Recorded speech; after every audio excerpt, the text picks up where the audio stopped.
like I say, Lexington last week, they're a number 9 seed, and we're an 8 seed. So I'm sure Coach Devine is reminding the kids that anybody can be beat any time. So seems like they got a lot of grit. Seeing them on film, looks like they got some playmakers and can do some good stuff. So can't sleep on them. Even though they're the last seed, might be a tough one tonight. Might see 2 quarterbacks tonight.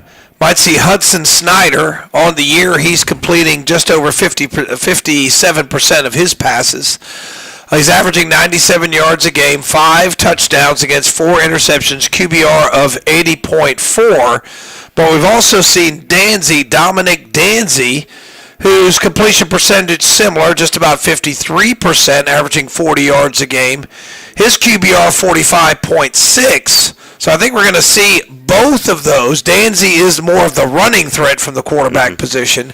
So expect to see a rotation at quarterbacks from the Colts tonight. Yeah, Danzy's their primary weapon. Like I say, he's leading rusher as well, 656 yards, 4 touchdowns.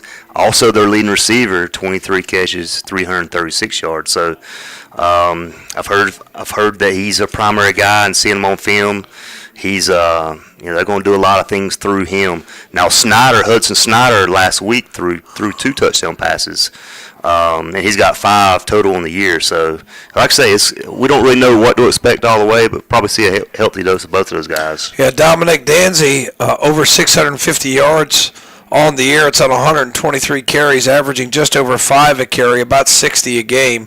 He's had 400-yard games, and he's had 10 touchdowns. The Colts only have 16 as a team, and he's got 10 of them. Mm-hmm. So better know where Dominic Danzy is on the field tonight. Yeah, and rushing also, Mason Jackson is just a sophomore. He got 89 carries, 391 yards. But he's got 14 touchdowns. So he's a threat as well at running back. No, 1 touchdown. His long run is 14. Oh, did I? Sorry, I got that wrong. I read that wrong. My bad. No, that's okay. Yeah. No, only 1 touchdown on the year, but as you said, definitely a threat. He is averaging close to 4 yards per carry on the year. But I think Danzy definitely is their number 1 threat. And if you look at the receiving core, you've got Austin Goodley. I think that's how you say it, or Godley. Godley. Okay, Godley. Yeah, probably Godley is how you pronounce that. He's got 13 receptions on the year. He's averaging about 14 yards a game. Then you have 10, Zayden Thomas. He's got 186 yards on the year, averaging about 26. And then Padilla, Javier Padilla, is averaging about 20 yards a game. And then, as you said earlier, Danzy, the leading receiver, 336 yards. He's averaging 30 a game. Nothing really jumps out at you, but it looks like 4 or 5 different people are going to catch the ball for the Colts tonight. Yeah, it's pretty wild. He's almost the leading passer, rusher, and receiver. But they got some other guys, like you say, that can make some plays too. They're pretty balanced. Overall passing is 100. They're averaging 100 yards a game, rushing 121. So we'll see a little bit of both from them tonight. Sometimes you wonder if they've just found some kind of magic combination last week, got somebody back from injury, something happened. You never know, yeah. It's just hard to say what happened, but that's the offensive side of the ball. If you look at the defensive side of the ball, 43 tackles for loss on the year, led by, let's see, Carter Yao, who's got 66 solo tackles on the year, 4 of them for a loss, but also keep your eye on number 9. That's Caleb, I believe it's Caleb Cullingford. He's got 16 tackles for a loss on the year, and that's of the 43 total. Mm-hmm. So of the tackles for loss, he's got more of a third of them. Better watch where number 9 is on defense. Yeah, 15 total tackles, 7 sacks as well. And as a team last week, the team had 5 sacks and 2 interceptions in the game against Lexington last week. So definitely they had a good showing. Also, I had circled number 42. That's Caleb Foley, the sophomore. He's got 5 tackles for loss. So 43 total tackles for loss on the season. And as you said, they do have 12 sacks. And as you said, Cullingford is the leader with 7. So he's got more than half the team's total sack, but only 12 all year. Mm-hmm. So that's about 1 per game. Yeah.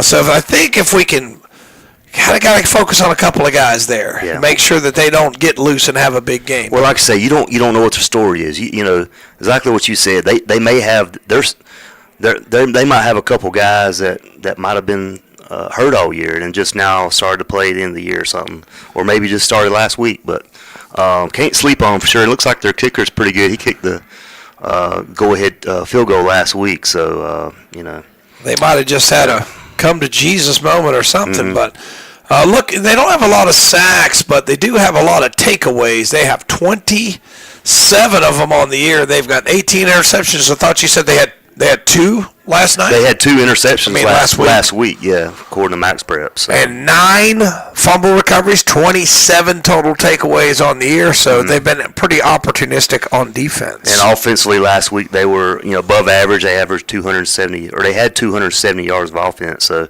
that's obviously higher than their average all year. So unless Lexington just had a terrible game, the West Stanley might have some might be a threat for us tonight. I think that's Padilla warming up there. Let's see if we got the number on the back of his jersey. Yep, that is number 11, Padilla. He is point after touchdowns. He's 6 of 7.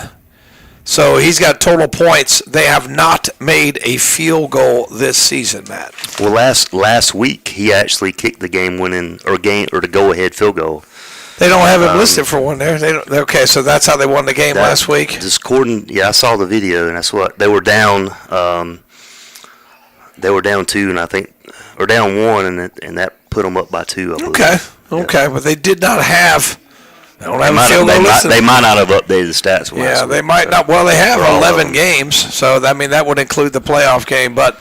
It's pretty sad when a guy kicks a game-winning field goal and you don't even put it in the Max Prep stats. Way to get that kid a scholarship. I know, right? Anyway, that's a little bit about the West Stanley Colts tonight, and that's brought to you once again by Bill Shuford Heating and Air. And Bill Shuford will be sponsoring our scoreboard tonight, so thank you, Bill Shuford Heating and Air, longtime sponsor of Burns High School football. Looks like the Colts are on the field, and they got their uniforms on pretty quick. Might have had them on the bus. I'm sure they did. And they just came on the field, and now they're warming up. So it looks like everything's going to be a go at 7 o'clock. But before we take a commercial break, we're going to take a look at Burns. And, coming off, it's been 2 weeks since that heartbreaking loss at Shelby where it seems like we had a couple chances to win that game. We let it get away from us. But you've had 2 weeks, time to flush it and move on. The Colts are in town. We got to play them, so we're not going to worry about last week. Overall on the year, 6-4 year, and they still got a bye. They were the 8th seed, the last team with a bye. So Burns gets a home game tonight versus West Stanley. Well, like I say, they had so Joe Wild was saying now it's a 7:05 kickoff. That's what we're saying now. So okay, we're still on track, with our show here. So okay. But yeah, last week or 2 weeks ago, I mean they played great. We saw a lot of different things on offense. They kind of opened up the playbook a little bit. We saw some Wildcat with Romello Wells. We saw Usry, throw up a couple passes. So I expect to see more of that tonight. Not sure how Max Davis, if he'll be playing much tonight. Probably not. Probably see Chris Dawkins come in at running back some. So we'll just have to see tonight. I don't think Colton Pryor's playing tonight either. So yeah, so a couple of guys not available, but hopefully Max is healing up. I asked him in the hallway, "How's your foot?" and he said it's good, but they always say it's good. So yeah. Hopefully it's working its way back. Those turf toe injuries can be lingering. He got a little banged up in the Shelby game. Well, he is suited up tonight, so if we need him, I think he'll be available. But I guess we'll just kind of see how the game goes, and if we're up a lot, probably won't see as much of him. And one thing I liked that I saw last week is we saw Dixon, Jory and Usry is what I meant to say, get more involved in the rushing game. He's been he's a leading receiver, but he got involved in the rushing game, and I think that's Coach Devine and company just trying to experiment with more things to get your ball to the playmakers in space. Wells out of that just basically quarterback run, quarterback power. Yeah. But getting him the ball, and he's able to turn the corner and make some guys miss. So it's all about getting the ball into your athletes' hands. We did a very good job of that, 35 points last week. So hopefully that offensive momentum carries into this game. I think we shocked a lot of people last week with how well we were able to put points on the board. Like I said, we saw a lot of different looks we hadn't seen all year. And like I said, Usher, man, he's a playmaker. And Wells had that big kickoff return that set us up there at the end of the game. Almost broke that one for a touchdown, but it was a good overall team effort, even though it was a loss. There's a lot of good things that you can take away from that and carry over into the playoffs. All right, well, Drew Dixon will be at the controls as he's been most of the year. 116 out of 116 attempts and 60 completions is what I'm trying to say. Completion percentage just north of 50%, about 52, averaging about 110 yards a game. TD to int ratio's gotten better as the year's gone on. 11 touchdowns, only 8 interception, QBR of 83.6. He's been trending in the right direction all year. He's been getting every game. He's building experience and ready for his first playoff start tonight. Yeah, he's taking care of the football too, and he'll be kicking tonight in replace for Ryan Sisk, who unfortunately is a little banged up. So we'll see a lot of Drew tonight, and we may even see him receiving the ball again as he caught that long touchdown pass last week. So we'll just have to see. Okay, so Dixon, and then the rushing game, Dixon will be involved in that. He does have 192 yards, and I tell you what, he's able to break some long ones. I can remember that long one he broke against Crest, had a long run against Shelby. So in the Kings Mountain too, yeah. Had that QB sneak. Yeah. So let's hope that, with Max maybe not being so available, that they might run a little bit more read option. I know they'd like to bring in Wells to run the ball as well. But Davis has led the team in rushing this year, even though he's missed a couple of games. 972 yards, so nearly 1,000 yards, averaging 121 yards a game, 10 yards a carry. So hopefully Max is able to get in there tonight a little bit. Maybe they can use him a little bit more sparingly because of the injury issues he's had. They also need him on defense as he's the leading tackler, one of the leading tacklers. So as he goes, the rushing game goes. So hopefully he's able to get on the field a little. I doubt we'll see him much on defense. You gonna probably, if he's gonna play, he's probably gonna play mostly offense. We'll just have to see. But we'll just have. All right, and Usry getting a little bit more involved in the running game, 17 carries on the year, but saw him used more and more in the running game, averaging 8.1 yards per carry, and has a touchdown. Rushing, has a punt return for a touchdown, kickoff return for a touchdown. Mm-hmm. So anytime we can get the ball into Usry's hands, it's usually good things for the Bulldogs. Usry's a playmaker. He told Coach Joe Weipel before the game, or today at school, that he was going to break some records tonight. So we'll see. Expect a big game out of him for sure. In the absence of Max Davis, looks like Chris Dawkins is going to get the call tonight. He's got 137 yards on 17 carries at the varsity level. Also played JV. And I think we've got a prayer going. Let's go ahead and take a break. We'll continue with the Bill Shuford Heating and Air pregame show when we come back.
Okay, that's the Burns High School Band playing the national anthem. We're having just a little bit of technical difficulties. We'll be right back and try to get our commercials working. We'll be right back.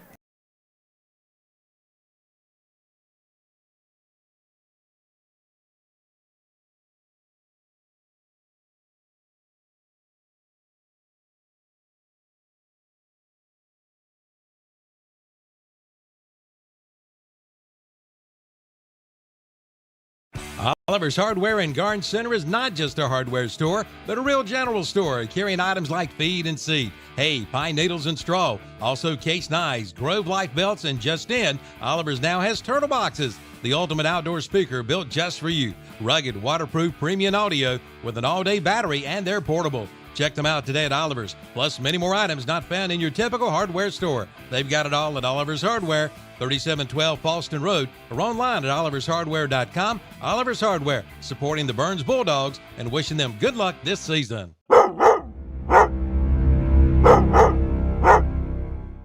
For nearly 50 years, the K family at Numbers Bookkeeping and Income Tax Service in Shelby have been taking care of your bookkeeping and income tax needs in Shelby, Cleveland County, and the surrounding area. They feature a staff of enrolled agents and experienced tax professionals. Make sure you get every advantage you deserve. That's Numbers Bookkeeping and Income Tax Service, 707 South Lafayette Street in Shelby. Give them a call at 704-484-2783. Online at numbersofshelby.com. They are there for you. All right, we're back. So sorry about the technical difficulties there as the Burns High School Band leaves the field. They've done the national anthem. Sorry about that. We were just had a little bit of issue getting some of our commercials. We want to make sure you hear from our sponsors. They're the ones that make this broadcast possible. So continuing on with the Bill Schubert Heating and Air pregame show. Talked a little bit about the ground game. Receiving game. Generally, it's been Wells, Donaldson, and Ussery.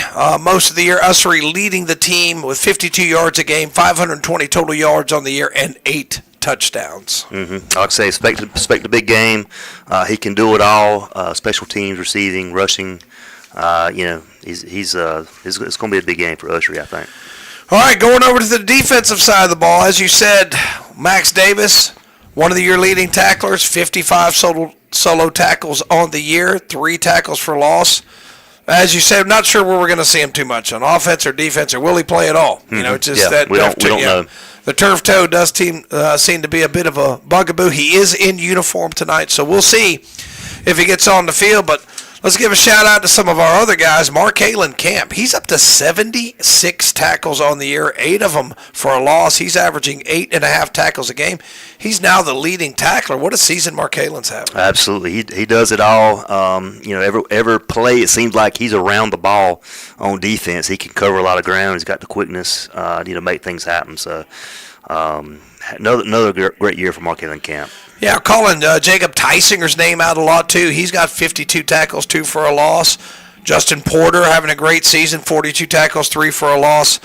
But what about a quiet, mild-mannered Armani Littlejohn. Littlejohn yeah. with 11 tackles for loss. Boy, has he really come on since the beginning of the season. Yeah, second leading tackler, coming in at 69 tackles.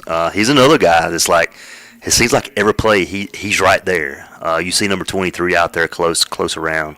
Can cover a lot of ground. He's a difference maker. Yeah. All right, and then Xavier Epps and Nate Wilson, 8 and 7 tackles for a loss, respectively, 64 tackles for a loss for the year for this Bulldog. And each of them both have 3 sacks on the year as well. So. Yeah, and it's funny you would say that the sacks been by committee. Nobody has more than 3 sacks on the year, but the team has 17. 10 players have registered sacks for the Bulldogs this year. Yeah, they go deep on defense for sure. And last week we saw Nate Wilson some on the O-line. Not sure if we'll see that again tonight, but he hadn't played much both ways all year, but may see him some more tonight that way. And 17 takeaways for the Burns defense this year, 8 interceptions and 9 fumble recoveries on the year. As we said, no Ryan Sisk tonight. Looks like it's going to be Drew Dixon. I'm going with Armani Littlejohn with his 11 tackles for loss. He's going to have to step it up if there's no Max Davis in on defense tonight, and Armani's having a great year so far. Hopefully he continues that tonight. So our captains, we've got 57. I believe that's Munger. 55 is Rudisell. Is that 30 or That's 30? 30. That's Devon Jones, and 13. That's Justin Porter. Okay, so we're going to have our coin toss. That's a great look right there. There's the Burns team. You can see in their gold pants, their navy blue jerseys, baby blue numbers, and baby blue helmets. And I believe that's green being worn by the West Stanley Colts, correct? I don't know, Tom. I'm not good with color. It's hard to tell. I believe it's green. It's yellow and something. And they're also wearing gold pants. It looks like green helmets with yellow decals or gold decals. So we'll give you the result of the coin toss. We'll step away, and then we'll bring you the fireworks show as we try to do. And that's great camera work there by Trent Marty. Appreciate Trent being on the camera all year long. Yeah, he does a great job. Takes care of all the technical stuff and gets all this stuff set up. So definitely couldn't do it without Trent Marty. So Trent Marty is really our go-to problem solver. Let's see. So I guess he's explaining what a coin is. Seems like these coin flips just take longer and longer each week. Right? I've been an umpire and a soccer official, and some people are like me, get to the point. Some people want to give a lecture. Well, I'm gonna tell you, West Stanley has not been off the school bus, but maybe 40 minutes, and they're getting ready to play a football game. So, if that, yeah. Probably more like 30 minutes. Yeah, they were a little tardy arriving to the game, so coin toss is up.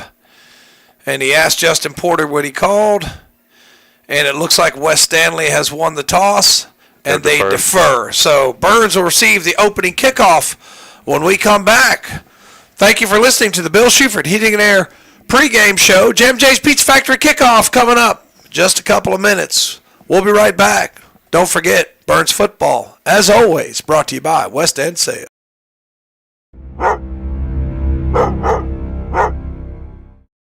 The Drive into Fall event is underway at Marburger Chrysler Dodge Jeep Ram in Shelby, putting performance in your hands. Just announced, finance and get 0% APR for 72 months or $7,750 retail cash allowance toward the purchase of a brand new 2025 Dodge Charger Daytona. For details, see Marburger Chrysler Dodge Jeep Ram, 1310 East Dixon Boulevard in Shelby during the Drive into Fall event. And there you see the Burns Bulldogs on top of the hill. Second round playoff coverage. Getting ready to start up. And here comes the fireworks, brought to you by Contracted Pyrotechnics and Dustin Lefford. What an interest. If that don't get you pumped up for some football, I don't know what does. It's the 4th of July every fall Friday night here in Lawndale as Burns takes the field. Going to step away for one more commercial break, bring you the Jam J's Pizza Factory opening kickoff. You're listening to Burns Football, once again brought to you by West End Sales.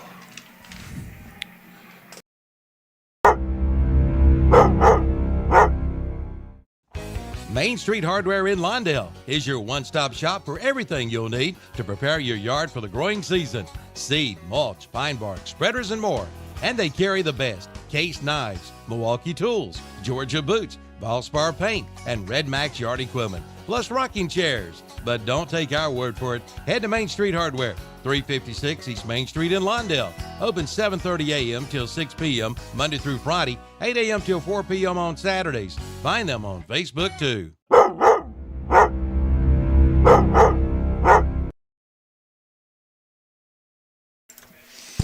All right, Jam J's Pizza Factory kickoff coming up. Burns will receive as West Stanley won the opening coin toss and will defer. And once again, thank you to Bill Shuford Heating and Air for picking up the scoreboard sponsorship this week. So Bill Shuford always been loyal to us. We appreciate that. And as I said, right at almost 7:05, so about to get first round for us, but second round playoff action underway here in Lawndale. So I think it's Padilla's going to be doing the kicking duties for West Stanley. I would expect Ussery to be back deep and Wells to be back deep for Burns. You could turn the light off, Matt, if you want. There you go. Yeah, takes the glare off. Yep. It is a little bit of glare. Yep. A little bit of haze from the fireworks show. Always a good atmosphere for some football. All right, so let's see what this ref. He's like It's like it's over-explaining everything, man. This is the second round of the playoffs. We know what to do on a kickoff. Yes, it's by the end of the year. If you don't have it by now, I don't think you're going to get it. No, I'm always worried when referees talk too much. Yeah, that is 16. Or no, is that? That's 16. That is Honeycutt. Okay, so Honeycutt, not Padilla, does the kickoffs. Yep. And back deep for Burns, we got Ussery and Wells as always. See if we can get a big return, get ourselves in good field position to start this game. So it looks like this is going to be an angled kick, and left-footed is Honeycutt. It's like it's going to be a little short kick. And Jam Jay's Pizza Factory kickoff is there. It's kind of better get on it, and he does and gets hammered, but able to hang on. Who was that, Matt? I think that was 43.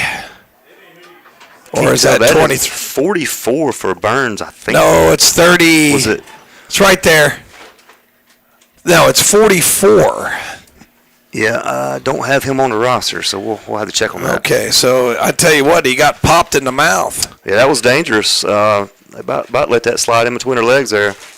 Well, and Burns, we got Dawkins in starting to run back. All right, so Dixon claps the hands, takes a look. Yeah, we knew that it would be Dawkins, not Davis. Double wide receivers left, one to the right.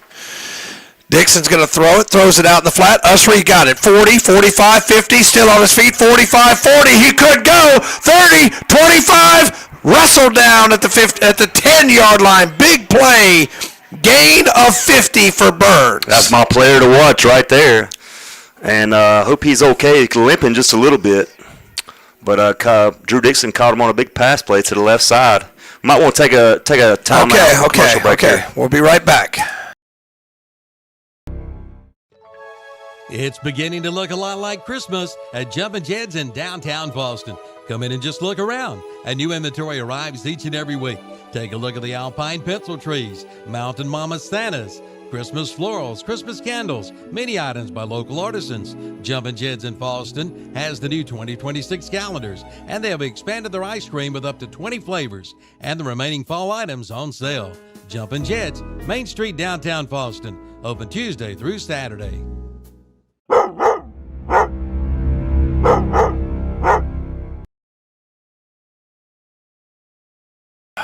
Ussery a little shaken up. Hopefully he's able to shake that off, as he did gain 50 yards on the pass reception and earned a Falston Pharmacy first down, but he's going on over to the table. Yeah, Ethan Martin and the guys will look at him, and hopefully he's going to be okay. So ball at the 10, first down and goal for Burns. And Dixon, double wide receivers left. Dixon in the gun. Dawkins beside him on his right hip. Claps the hands. Dawkins will get it. Tries the left side. Finds a crease. Puts the head down. Into the end zone. Is he? They're pushing touchdown. That's a numbers bookkeeping touchdown. 10 yards out for Dawkins. Yeah, a little inside handoff to Dawkins. Took it in. So 2 plays. This Bulldog offense has already cracked the end zone. 6-0 Burns. So that was a 2-play drive that took just 42 seconds off the clock. But if you're a Burns fan, you're very concerned. It looks like they're taping the ankle of Jorian Ussery. So that's what they're working on. So it looks like it's an ankle issue. So Drew Dixon kicks from the left side. Wells will put it down. So good snap, good hold. On the go, quick lube, extra point is good. 7-0 Burns on your Bill Shuford scoreboard. We'll be right back. With a rich history spanning nearly 100 years, James River Equipment is known for its deep-rooted partnership with the iconic John Deere brand. From large-scale farming to residential mowing, James River delivers the right equipment for every task with a focus on quality, reliability, and affordability. Bring your outdoor spaces to life and choose the brand that understands your world. James River Equipment. Visit JamesRiverEquipment.com to find the location nearest you. James River delivers.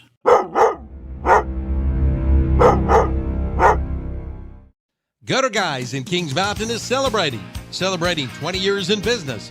Gutter Guys is the Carolinas' local leader in the gutter and roofing industry. Their team specializes in metal and shingle roofing and seamless gutter solutions tailored to enhance your home or business.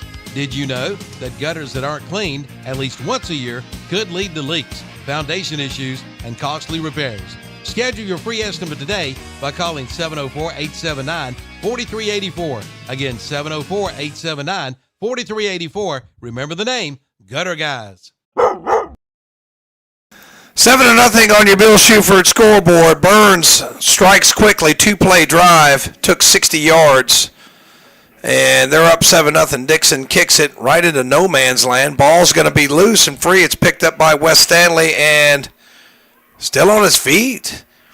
Nice return all the way out to the 40-yard line. That's where Wes Stanley will have it, 1st and 10. And that is 15. That is Trey Parrish on the tackle there for Burns. So with 11:11 to go on your Bill Shuford scoreboard, just in the first quarter, but Ussery still on the table, and it's concerning that it looks like it's the left ankle, Matt. Yeah, let's prayers out for him. I hope he's going to be okay there. Yeah, just kind of got pulled down from behind a little awkwardly. It was a great pass and catch there for sure. Almost took it to the house. So double wide receivers left for Wes Stanley, one to the right.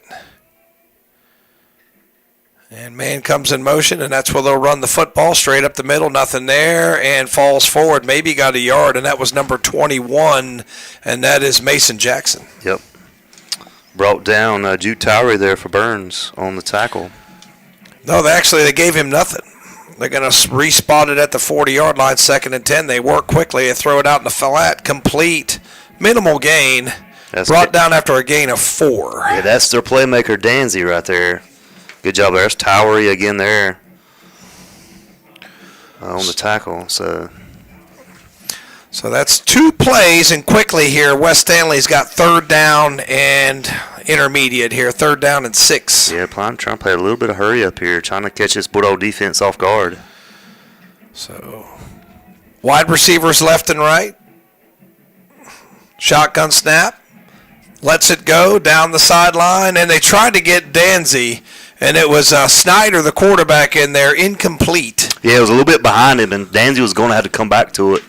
Slipped and fell a little bit. It was kind of a wobbly pass anyway, so that was a quick 3 and out for this Bulldog defense. Yeah, and the good news is I see that Ussery's getting the ankle taped, and that may be meaning he's going to try to give it a go, and it looks like Wells is going to run the kick back as I can't see who's punting it for Wes Stanley. That's 16. That is Honeycutt. So Honeycutt, who also is the kickoff man, but it looks like a standard offensive formation with 4 wide receivers. So Burns playing safe, snap back, punt away. It's a knuckler. Wells will receive it at his 20. He's to the 25, and he'll be bottled up there. So short return as he's wrestled down there by number 11 for Wes Stanley, Xavier Padilla.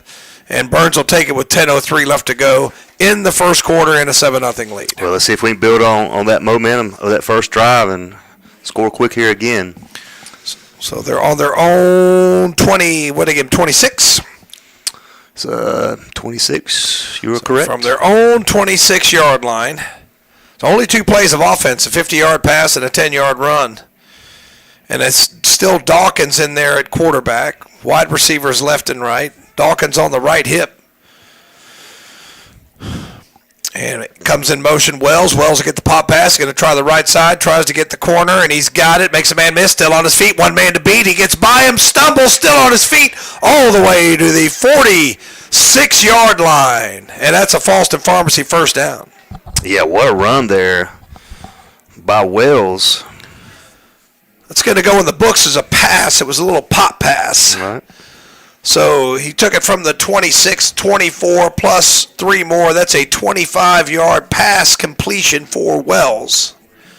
And that's the second first down for Burns of the game as they now have it in plus territory. Check that. Mark it back to the 48. So that's going to make it a 23-yard pass. So offense clicking on all cylinders here so far. Turn your scrap metal into cash. Visit Allied Metals in Ellenboro. Allied Metals is buying all scrap metal, non-ferrous aluminum cans, and even cars. Allied Metals has a pull-apart area for cars. Give them a call to see if they have the part you need. Check out the small salvage area where items are sold from. Allied Metals buys gold and silver and offers cash for land and homes at top dollar. Very organized and a friendly staff. Turn your scrap into cash at Allied Metals. check their Facebook page. They're located at 224 Piney Mountain Church Road in Ellenboro. All right, quick timeout to avoid the penalty. First down and 10 at the 48. And it's going to be Dawkins, makes a man miss, still on his feet, puts the heads down, keeps his balance, falls forward, still going. See where they mark him at the 35. It's a gain of 13 and another Falston Pharmacy first down. Yeah, nice run right up the middle. Chris Dawkins. Looks like he kind of crawled his way there for the last couple yards. It's just great body control. Just wouldn't go down, and the knee never went down, and he was able to keep going all the way to the 35. Yeah, I thought he was going to be down right about the 40, but got a couple extra yards there. So good job, Chris Dawkins, coming in relief of Max Davis. And 3 quick first downs, and Ussery still on the table. Hasn't quite got up yet. Double wide receivers to the left, one to the right.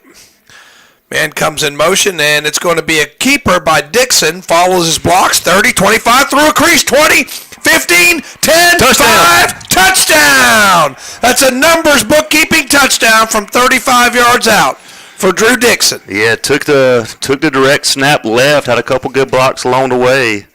Drew Dixon, 13-0 Burns here earlier in this game. So just like that, 2 possessions, 2 touchdowns for Burns. And that drive only took 1 minute and 8 seconds. I was going to say, I said it all year, you can't sleep on Drew Dixon's run ability. Yeah, he showed it time and time again. Showed it last week receiving the ball. So that's another weapon that we got on this offense for sure. So on the go, quick loop, extra point. Good hold by Wells. Good kick, 14-0 on your Bill Shuford scoreboard. We'll be right back.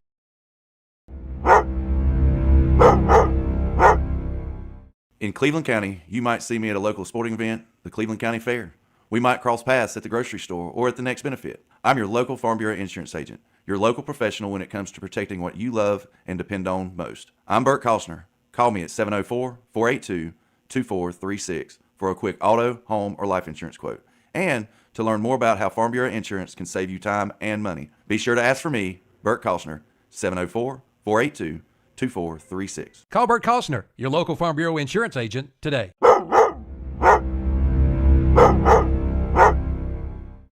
If your HVAC system has some age, you might consider a new system from Bill Shuford Heating and Air in Shelby. Right now, get 60 months, no interest, on qualifying systems for qualified applicants for as low as $89 per month. Bill Shuford Heating and Air sells and services American Standard HVAC systems, which is rated #1 in reliability. Call Bill Shuford Heating and Air at 704-484-0025 to book your appointment. Bill Shuford Heating and Air, 213 Campbell Street in Shelby, online at BillShufordHVAC.com. All right, Jam J's Pizza Factory kickoff after a quick 3-play drive took 1:08 off the clock. Dixon with a 35-yard touchdown, and now the Jam J's Pizza Factory kickoff as Dixon drives it deep and into the end zone. Wow. Good job by Dixon. Yeah, Dixon showing some leg there for sure. So the West Stanley Colts will take it for their second possession with 8:55 left to go in the first quarter. They'll begin on their own 20-yard line. Sometimes I forget the rules in high school are a little different. You don't see many touchbacks in high school. Yeah, you don't. I thought it was 25, but I guess it is 20. I thought they had moved it up. Nope, 20-yard line. So it's first down and 10. And Burns' defense did, as I said, forced a 3 and out on the first West Stanley possession. So we're looking to build on that momentum. Saw a little bit of pass, a little bit of run on that last possession for West Stanley. Try to force it to their playmakers. Let's see what they do here. Triple wide receivers left. Man comes in motion. Snap back. Handoff. No, it's going to be a keeper. And then wrestled down, thrown down for a loss by Jude Tyree. His first tackle for a loss for the game. That's his third overall for the game. He's having him a heck of a game so far. So that's a 3-yard loss. Who carried it? That was 21. 21? Oh, no, that was a QB keeper there. Sorry. Was that 2? That was Snyder kept the ball, yep. Okay, so he lost 2 yards, and it's second down and 12. 3 wide receivers left, 1 to the right. Snap is back. Snyder's back to throw. He's got time. He steps up. He's got a running lane. He can move, but he'll be quickly slammed and taken down at the 22-yard line or 23-yard line, gain of 5, but it sets up 3rd and 8. That's Justin Porter and Antavius Stroud. They're both for the tackle. Big defensive play there for Burns, and they're on the cusp of another 3 and out. They got 12 on the scoreboard here. It's 3rd and 8. Oh, yep. They hadn't updated. Yeah, Yep. 3rd down and 8 as Snyder's in the gun. Triple wide receivers left, one to the right. Snyder's in the gun. He's got the ball. He's got time. He looks. He throws. Man's out there. Interception. And it's going to be taken for a pick 6. I think that's Porter. Justin Porter with a pick 6.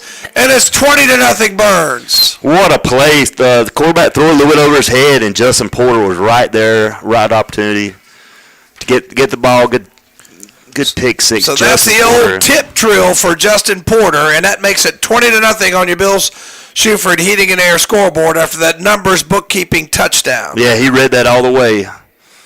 Right there, right at the right time, walked in for the touchdown. And we're not even 5 minutes into this game, and it's already 20-0 Burns.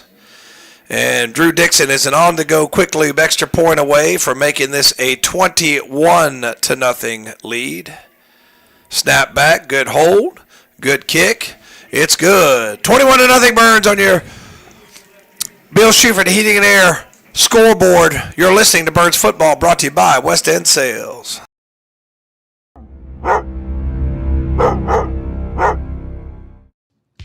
The Clay Barnett Funeral Home in Shelby gives you 5 reasons to choose acclimation over cremation. Acclimation is a gentle, dignified process. It's a process that uses 95% water instead of fire. 20% more ash remains are returned to the family. It is a green process with no emissions and no harmful greenhouse gases. And acclimation prices start at $25.95, and payment plans are available with credit approval. Consider acclimation, exclusively offered by Clay Barnett Funeral Home. Online at claybarnett.com with locations at 303 Pfeiffer Road, Kings Mountain, and 1401 West Dixon Boulevard in Shelby.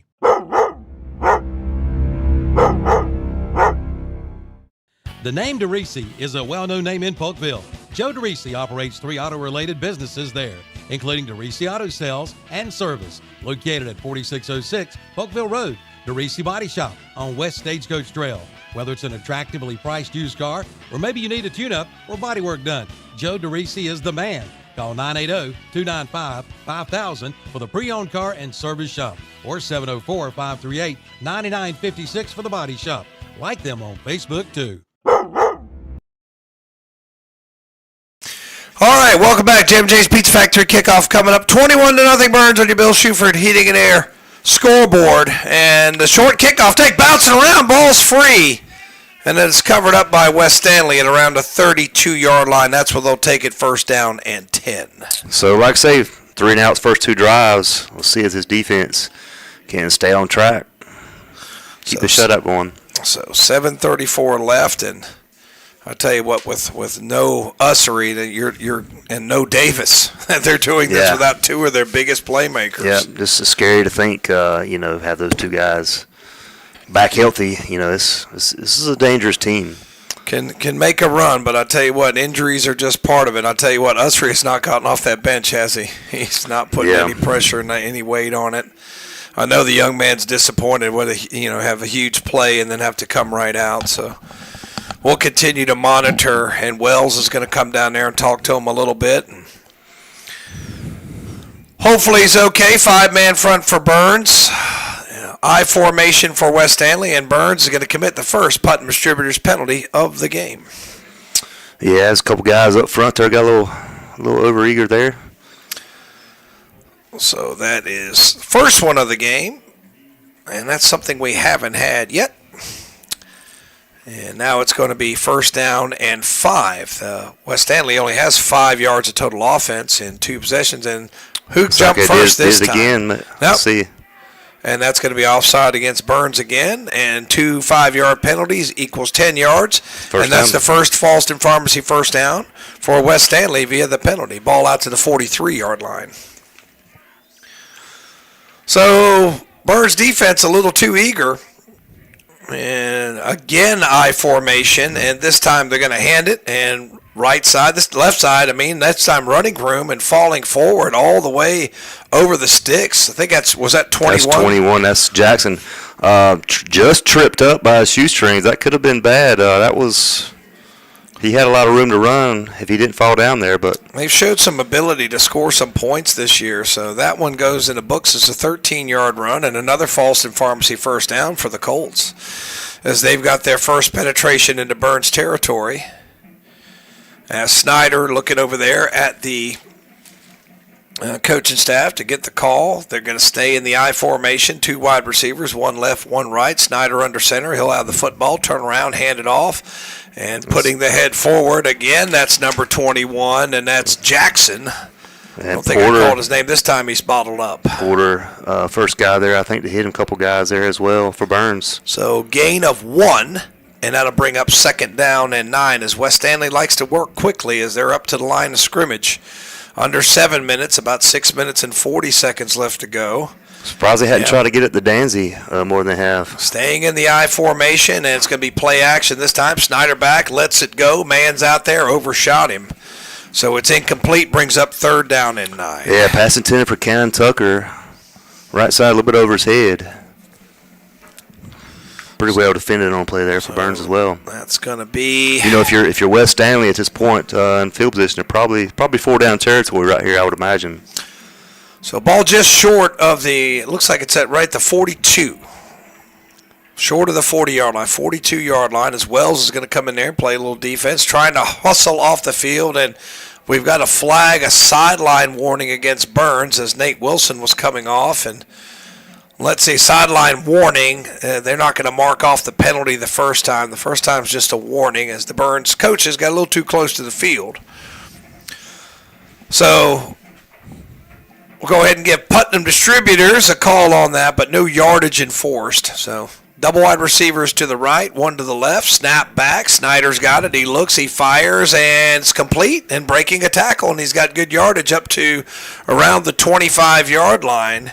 Yeah, that is 8. That is Gonda.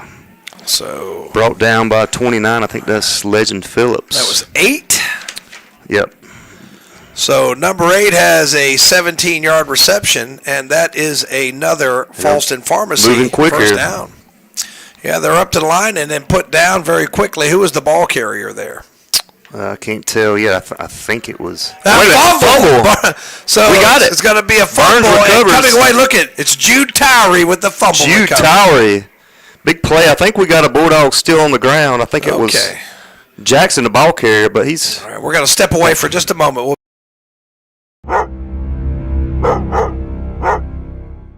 Is your garage door not operating correctly, or it may be completely broken? If so, call Cleveland County Garage Doors. Cleveland County Garage Doors is family-owned and operated, where you get honest and dependable service. They offer great deals on door-link garage doors, and service calls start at $75. Just call C.J. Waters at Cleveland County Garage Doors for service and installation.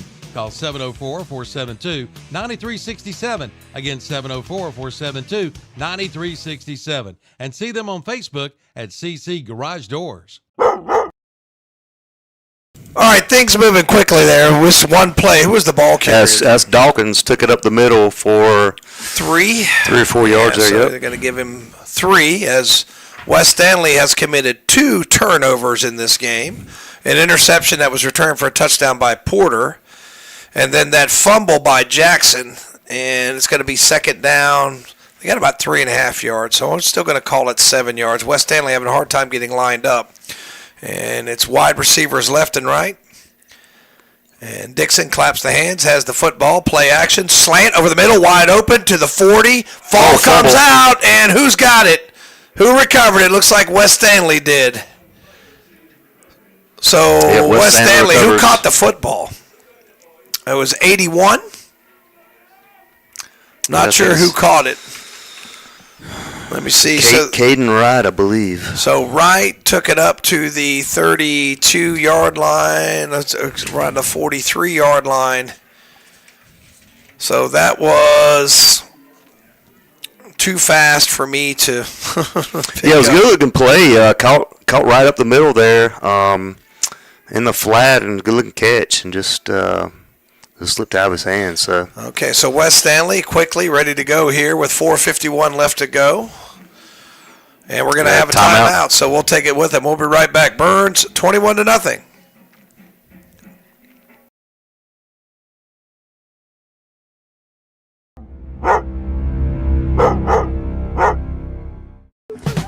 If you need fireworks for your event, then call on Contracted Pyrotechnics and talk with Dustin Ledford today. They are the bomb.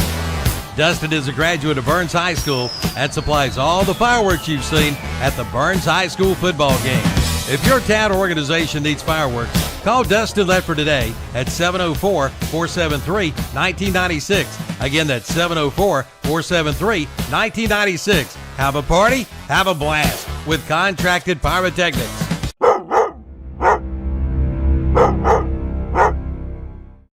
DeRisi Power Sports wants to wish the Burns Bulldogs good luck during this year's football season. DeRisi Power Sports is your go-to for ATV and UTV parts, services, and accessories. If your ATV needs service, bring it on in. DeRisi Power Sports is not just for professional ATV riders. If yours is in need of minor service, like a tune-up, oil change, or any other service, bring it on in. DeRisi Power Sports will service it at affordable pricing and expert service. DeRisi Power Sports, 4225 Falston Road, or call 704-638-3512. Go Burns Bulldogs.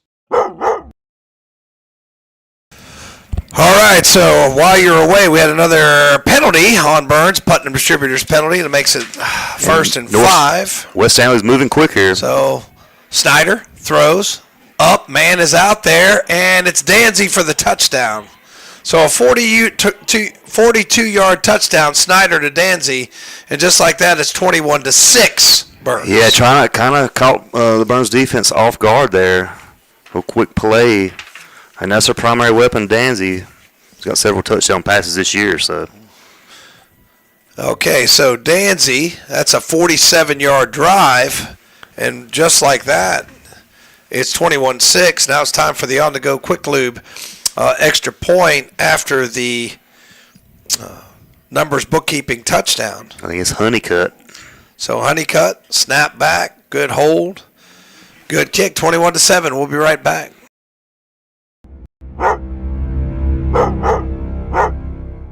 If you're thinking about purchasing a new mower, then plan a trip to Elliott Supply in Polkville. Elliott Supply has been family owned and operated for over 50 years, and they're now one of the largest Skag dealerships. Their business philosophy is short and simple. Take care of the customer with name brands like Skag, Husqvarna, Echo, Steel, and more. Elliott Supply, 2301 West Stagecoach Trail in Polkville. Open Monday through Friday, 8 till 5, Saturday, 8 till noon. Online at ElliottSupplyInc.com.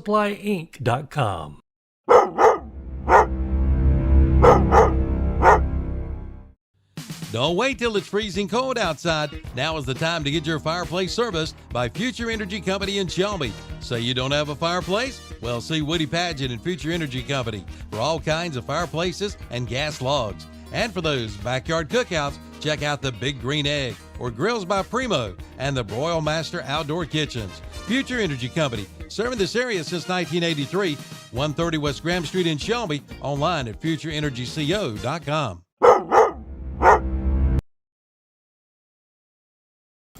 All right, so West Stanley shows little signs of life as Danzy hauls in the touchdown from Snyder and makes it 21-7 after it was the Padilla extra point, was it not? Or was it Honeycutt? It was 16 was and that's Honeycutt. That's Honeycutt, yeah. So Padilla was listed, but Honeycutt's the one been doing the kicking. Yep. So Honeycutt teed up, popped up, and that's again in no man's land. Got to get on it, and it's scooped up at about the 30. And fighting forward, ball comes out again. And West Stanley has it again. West Stanley recovers. So back-to-back plays with fumbles for the Bulldogs, and their defense has to go right back on the field. Yeah, that's not what you want to see. God almighty. So, yeah. So this defense needs to stand strong here to keep West Stanley from getting back in this ball game. Got in good territory inside Burns territory at the 40-yard line.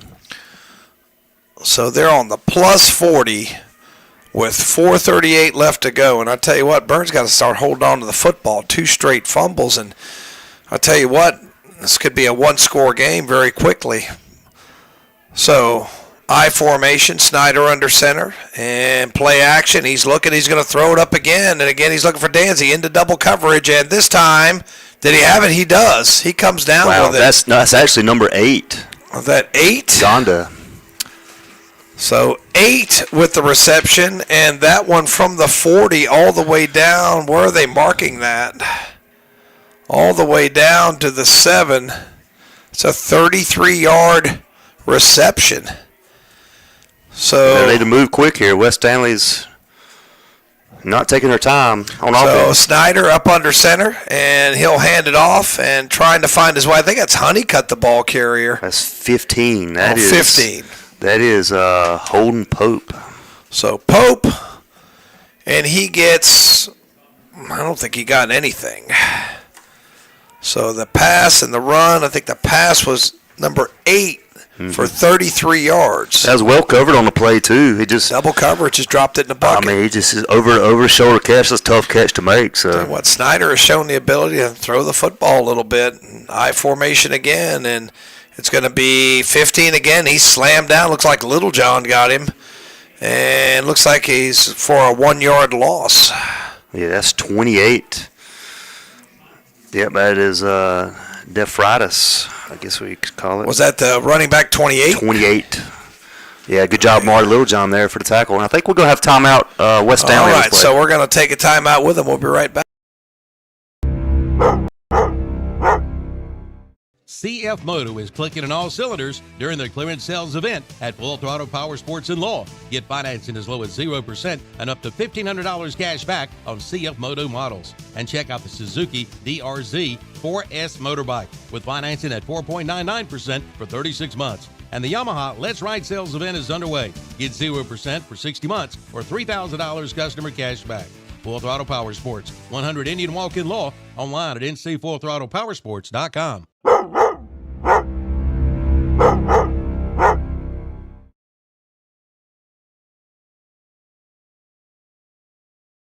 All right, back to live action here as West Stanley very quickly can make this a one-score game. They're facing 3rd and goal. Big play on this drive was that 33-yard completion, and you said that was to number 8, correct? Mm-hmm. And that was to 8, Gonda. Gonda with a reception. And wide receivers left and right. I formation again. And Snyder under center again. Giving some calls to his offensive line, and now one of them moved, and that's going to be a Putnam Distributors penalty, the first against West Stanley. That's going to back him up 5. Yeah, one of the O-linemen there moved a little early. Looks like we got Shaw for the Stanley in the backfield. Hadn't seen a lot of these guys, many stats for them this year. Well, I'm telling you, that might be why they won last week. Yeah, some of these guys could have been out. Yeah, sometimes you bring up some JV guys that want to play a little bit more. If we look at number 8, Gonda is a sophomore. So some of these younger guys getting an opportunity. So double wide receivers left and triple right, empty set, 5 wide receivers. Snyder back. He's got time. He throws over the middle. Knocked nice away. play. Pass break up there. Trying to see who got it. That's 29. That's Legend Phillips. So nice play there to break up the pass and set up 4th down. Yeah, I think that was Danzy they had looking across the middle there. And Legend Phillips jumped in there right in the nick of time. It looks like they're going to try the on-to-go quick lube field goal. And like I said, he kicked one about this yardage last week to win the game. This is Honeycutt. Yep. So it is going to be a 27-yard field goal. Snap back, good hold, kick on the way, and it is no good. Field goal, no good. So the fumble ends up not hurting the Bulldogs, so they dodge a bullet there, especially after they gave up the big pass play on that drive as well. Yeah, good defense to stand there right at the goal line. So like I say, that would have been tough. They score there, they're right back in this ball game. So if you're Burns, you just need to keep your gas on the foot on the pedal on offense and get some more points on the board. All right, so Burns comes back out. They're going to take it on their, I think in high school you get it at the original line of scrimmage, so they're going to take it on their own. Looks like they're setting up right at 20. Yeah, I'm like 20. So they don't get it where they kicked it. No, they don't get it where they kicked it in high school. No. So ball goes through the end zone. They bring it up at the 20 in high school. I haven't seen that in a while. You don't see a lot of field goal attempts. Yeah, I hadn't seen that much either. Double wide receivers to the left. And Dixon, quarterback That's Wells. power. Oh, that's Wells. Check that. And Wells goes out of bounds. Short gain. Maybe gained 3, and it'll be 2nd and 7. Yeah, we saw this a lot last week against Shelby. We'll call it Wildcat or what you want to call it. Wells had a big game last week, over 100 yards rushing. 2:56 left to go, and your Bill Schubert heating and air scoreboard 21-7.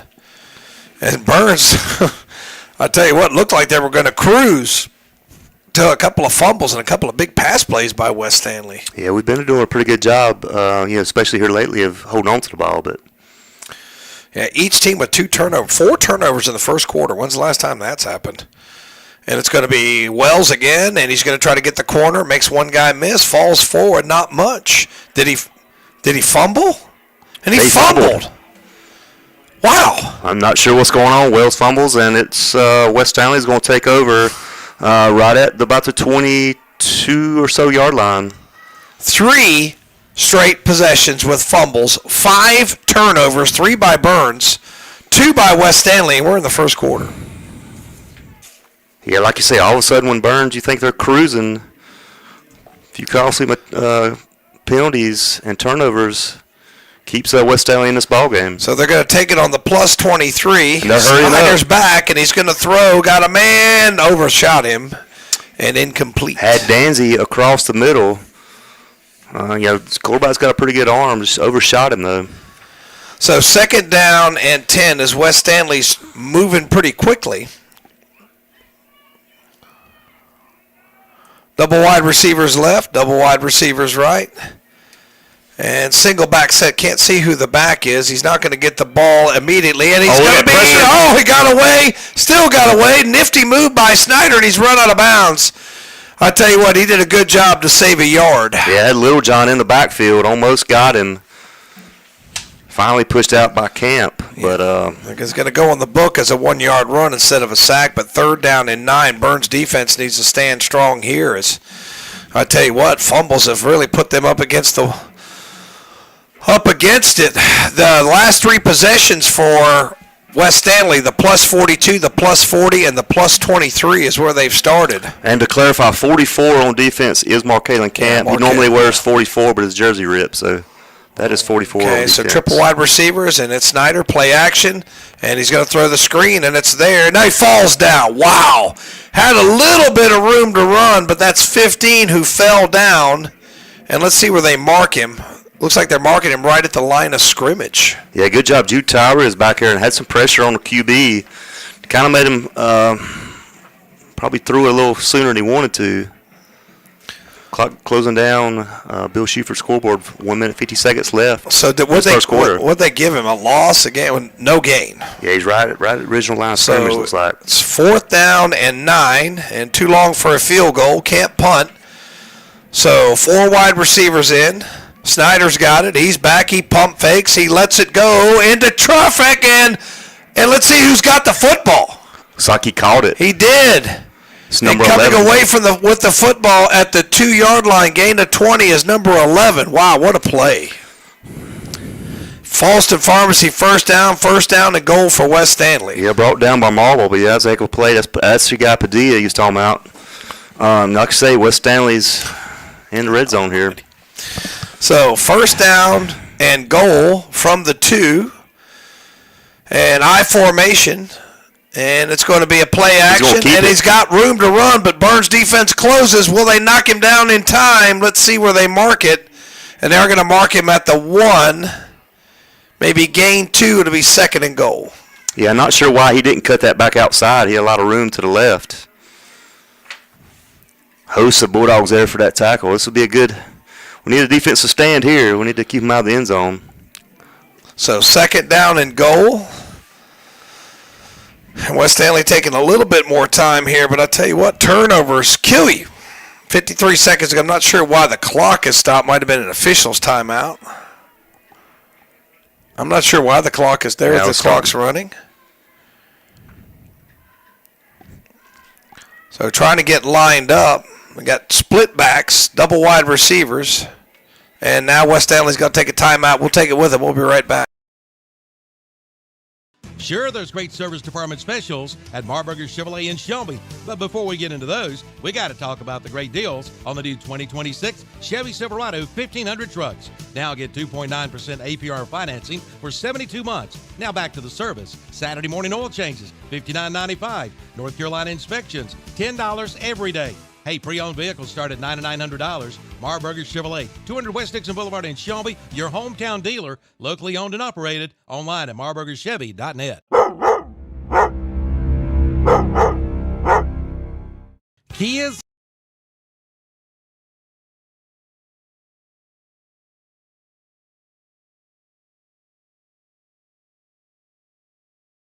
Oliver's Heart.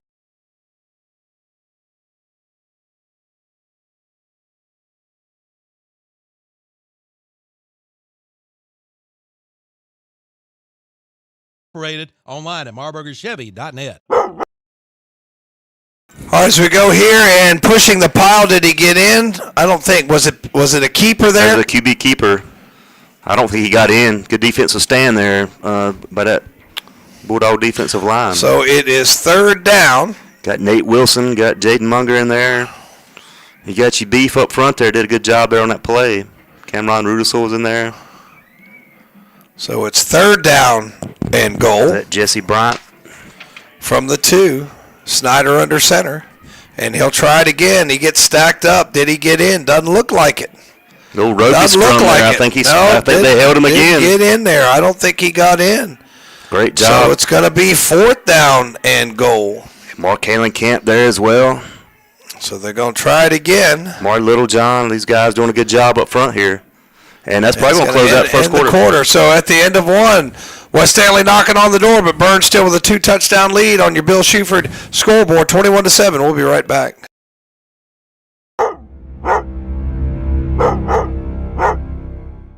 Kia's everywhere at the all-new Shelby Kia. As a matter of fact, over 250 new Kias in stock now. And best of all, get 0.9% APR financing or discounts up to $10,000. There's never been a better time to buy than right now. Credit problems? No problem. At the new Shelby Kia, come see for yourself. Over 250 new Kias in stock now. Shelby Kia, 4425 East Dixon Boulevard in Shelby. Online at shelbykia.com. It's a brand new service at Bradley's in Shelby. It's DTF. What is DTF? It stands for Direct to Film. Now, what does that mean to you? It means no minimum order for your shirts. It means no setup. It means unlimited colors. And ask about the new DTF, Direct to Film service, now available at Bradley's in Shelby. And it's time to order your school letter jackets for Christmas. All local schools are available. Your one-stop shop, Bradley's, 2522 West Dixon Boulevard in Shelby. Online at bradleysinc.com. Like them on Facebook, too. All right, big fourth down here. Burns trying to stop him again as the last fumble resulted in a missed field goal. This is huge for this Bulldog defense. Yeah, so there's 3 turnovers. So far, the 3 turnovers have netted 7 points for West Stanley. Ball at the 1-yard line. They've tried to sneak it in a couple times.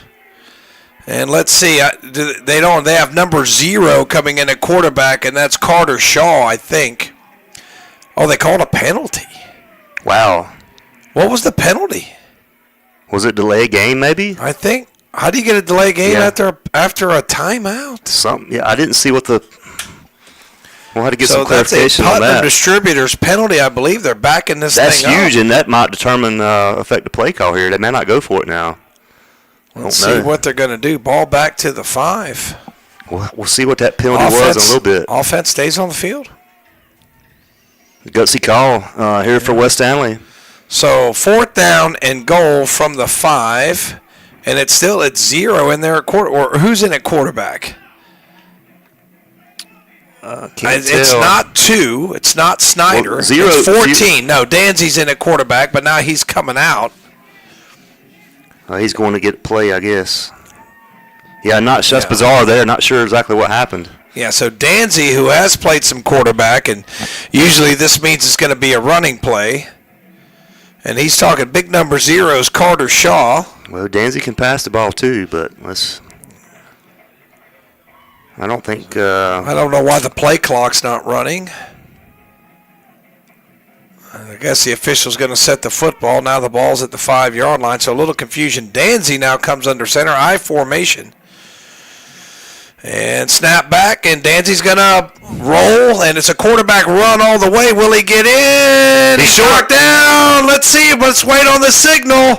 And they say he's short. Knocked down at the 1. Burns takes over on down. I think that was 32. Kamaria McKenzie on the stop for Burns. So huge defensive stand. Another one here for Burns, and again prevents West Sanger from getting in the end zone. Yeah, that was a designed rollout to look like a pass, but that was a run all the way for Danzy. I think he got about to the 1 foot line. Yeah, he did. It was close, but man, knocked down. what a play there. So touchdown saving tackle. The good news is you kept him out of the end zone. What's the bad news is you're backed up all the way on your 1 foot line. I'll tell you what, if you don't take care of the football, you get in those kinds of situations. Yeah, don't take care of football here. Yeah, it's going to be bad. Yeah, so Burns, last 3 times they've had the football, 3 fumbles. Got Wells in there at QB. So yeah, it's definitely Wildcat. It's not Dixon. And snap is back and coming out of the end zone, and a little bit of breathing room, maybe 2 or 3 yards. I can't tell whether that was Wells or Dawkins. That was Wells. Okay, so Wells, and they're going to give him decent gain there. Give him 4, so a little breathing room for Burns. So we took it on our own 1 with about 11:45 to go in the quarter. It's like Dixon's back in there at QB. So yeah, Dawkins in the backfield now. That was a very important 4-yard run. Absolutely. So second down, 6 or 7. Call it 3-yard run. And it's going to be Dawkins through a crease. There he goes. He's to the 20. He might go. 40, 50. 1 man to beat. And they're going to drag him down and slam him down, but not till he's to the 28-yard line. That is a 69-yard run by Dawkins. Big time run. Chris Dawkins took it right up the middle, almost took it to the house. Big time play. That's just what this Bulldog offense needed. So that's one way to flip the field position right there. That's exactly right. So after taking over on their own 1, Dawkins takes it up the middle. Falston Pharmacy first down, and I'll tell you what, that's the break you needed after you've had 3 rough possessions. I've got Gage Horde checking in. We'll give some of those guys a breather. That was a long play. Tyree checks out. So it's first down 10 as Dixon looks over the sideline, but there's only 6 on the play clock, 4 on the play clock, 2 on the play clock, and they get it off barely. Dawkins again puts the head down, this time wrapped up. Nothing doing there, and he'll gain. I think they're going to give him no gain. Yeah. Okay, so that'll be second down. But still, it's been a game of big plays, hasn't it, on both sides of the football? Yeah. Been explosive plays. Just got to take care of the football here. Double wide receivers to the right. Dixon in the gun. Dawkins beside him. And claps the hands, has the football, going to throw it out in the flat. Wells, catch. He's to the 20. He's to the 15. Puts his head down. Collision there, but gets it inside the 15. Let's see where they spot it. And he's at the 14 from the 23. And we're going to give him 9 yards on that reception. Yeah, I like to see Wells getting open space. That's where he's the most dangerous. That's where he can make those plays. So Wells saw that a lot last week against Shelby. Up to 32 yards receiving. Dixon in the gun. Dawkins beside him. Extra blocker, I believe that's Mason Brawley, and to the left at H-back. And what do we got here? We got a false start, and that's going to cost the Bulldogs 5. They're up to 20 yards in penalties. So that'll back them up. And it'll make it third down and much more difficult, 3rd down and 6. So wide receivers left and right. Dixon in the gun. Takes another look over there at the sideline, trying to get the call. It's Donaldson split out wide to the left. And it's going to be Dawkins, puts his foot in the ground, but is knocked down. He'll be knocked down right there at the line of scrimmage, 4th down and 6. Yeah, big decision here. Probably Burns will go for it. Just especially this deep in West Stanley territory. So it's going in. I tell you what, how much does that penalty hurt you now? Absolutely. And actually, they're going to get him for a 1-yard loss, I believe. So it's going to put him back 1 yard. And let's see if they're going to. Yep, they're calling in the play. Got time on the play clock. 15 seconds left on the play clock. Double wide receivers left. Dixon claps the hands, has the football. He rolls left. He's still rolling. Lets it go too high. Incomplete. That'll be a turnover on downs. Yeah, it's pass intent for Briley out there. kind of threw it in tight coverage. It's a tough throw to make, flushing to your left side anyway. And that is the first incompletion, so Burns turns it over on down, so the big Dawkins run doesn't turn into anything, and we remain at 21-7 here with 8:17 left to go in the second quarter, and that's on your Bill Shuford scoreboard. We'll give a couple shout-outs, Pam and Floyd Williams, Dennis Price, Michael McSwain. Appreciate y'all guys tuning in, as always. So it is 1st down and 10 as West Stanley finally begins a drive in their own territory. They'll take it on the 20-yard line with 8:17 left to go in the second quarter. And I tell you what, only a 2-score game. And Snyder floats it up, dangerous pass, but caught and room to run. 1st down and more. Is that Danzy on the reception? Danzy again, yep. Okay. So he's on the reception, and he'll take it from the 20. Where are they marking it? At the 35. That's another 1st down for the Colts. He's quick in open space like that. We got to contain him for sure. So they're going to give him 15. Okay, so that's 14, and that's another 15 yards. And up over 100 yards is Snyder in this first half. Double wide receivers left, wide receiver to the right, and it's going to be up the middle. Snyder keeps it, saw a little crease, gets positive yardage, maybe 3. It'll be 2nd and 7. Yeah, tries to take it right up the middle. Nothing much doing. Good defensive stand there. Host of Bulldogs there. Mark Camp. Little John, the guys there. So that'll be 124. Okay. So 124 yards passing is Snyder on the game.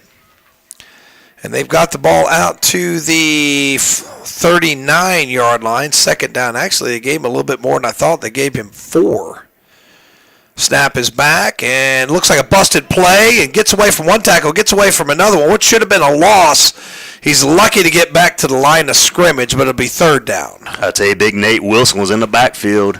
Almost had him a tackle for loss there, but Jude Tyree and Mark Camp there took care of business. And that was Pope there. But, yeah, a chance to get for a loss. It looks like West Stanley was a little bit confused. Actually, they're going to give him maybe a gain of 1 there. So it's going to be 3rd down. I'm going to call it 4. And he's up to the 41-yard line. Yeah, they did give him a yard on that one. So 3rd down and 4. Again, Snyder's in the gun. Man comes in motion. And now another man comes in motion. And Snyder has the football. It's going to be a draw play. Nothing doing. The ball's on the ground, I think. Let's see what they've got here. And Burns signaling they have the ball, but I just think it's 4th down. Yeah, I thought they were motioning. They had fumbled it. Yeah, no. So it's a loss of... Let's see, I think they're going to lose a yard. Who was the ball carrier, 15? I think it's 15, yeah. So it's a loss of 1 back to the 40-yard line, and it'll be 4th down for the Colts. Looks like they're leaving the off. Nope. Yep, they got the punter in. And that's Honeycutt there as well to punt. Wells back deep for Burns. So after the 1st down, same thing. They're unable to capitalize. Punts away. Pretty good punt. Wells back. Fair catch. No, he didn't fair catch it. He should have fair caught it. He got drilled right at the 29-yard line. Yeah, dangerous, but he did hold on to the ball, though. So Burns will start right about their own 29, 30-yard line there. So with 6 minutes and 33 seconds left to go in the second quarter, what started out, the house was on fire and everybody's running everywhere, and now both defenses have kind of settled in here. Had a lot of turnovers, a couple turnover on downs, and there wasn't a 3-and-out, but it's a 4-and-out for West Stanley, and now Burns with another possession. Remember, West Stanley will receive the opening kickoff of the second half. Wells back in at Wildcat here. So we're going to have a Wells run. Tries to find a crease. There he goes up the middle, trying to beat a man to the corner. He does. He's to the 50, 40, still on his feet, 30, all the way inside the 30-yard line. So give him 20, 40. Looks like he's going to have a 45-yard run. Yeah, big-time run. I love that Wildcat play. You bring in that extra blocker, and with Wells' playmaking ability, he can make things happen. So Falston Pharmacy first down, and anytime you get the ball in his hands, he can make things happen. Dixon, I'll tell you what, he can really, like that race to the corner, man. He wins a lot of those races to get to the edge. Yep. And Dixon now in the shotgun, wide receivers left and right. Man comes in motion, and it's going to be Wells again. Wells, and he's horse-collared there. Fans wanted a penalty, but I think it's a clean tackle. He takes it to the 20. That's Wells, right? Wells, yep. Gain of 5, 2nd and 5. So I tell you what, the last 2 drives have started out with big plays. Absolutely. Chris Dawkins' last drive, and now Wells on this one. Just have to capitalize on one of these. Second down, looks like they gave him 4. Second down, 6. He got about 4.5 yards. Dixon in the gun. Dawkins beside him on the right hip. Man comes in motion. Dawkins will have it. He's got room there. Makes a man miss. Takes on a tackler. Still driving the legs. Pushing the pile. Still not down. And he's not pushed back until he's inside the 10. Another Falston Pharmacy first down. Yeah, what a run. Chris Dawkins left side there. So he gained 16, and he's already over 100 yards. He's got 111 on the night. And first down and goal, and they're calling it on the 6. So that's going to be a 15-yard run. And this quarter is moving by considerably faster than the first quarter. I know. It's almost like that first quarter took an hour to play. Yep. 47 minutes. Double wide receivers left. Dixon's got it. He's going to try to do it himself, and he swallowed up. He didn't get much. And right down to the line of scrimmage, it will be second down and goal. Yeah, he's trying to follow the blocker Dawkins on the play, but Burns taking her time here on offense. Yeah, trying to milk this clock down a little bit. 4:44 left to go in the second quarter. And, again, 21-0. Both teams have had opportunities. West Stanley's had opportunities to get back in the game, and Burns has had opportunities to widen the lead and haven't taken advantage. Double wide receivers left. Golden opportunity here for sure. And Dixon in the shotgun. Dawkins beside him on the right hip. Man comes in motion, and he'll get the football. I think it's Wells. He's fighting forward. He'll be knocked down at the 1. Just shy. Give him 4, 3rd and goal. Yeah, almost cracked the end zone there. I thought he might have reached his hand out and got it, but he's right there close. So now they're bringing in the beef, bring in Nate Wilson. Let's see, probably going to send a little power run up the middle. We'll see. Maybe a little QB keeper. We got Dixon coming in. 3rd down and goal, and 22 on the play clock.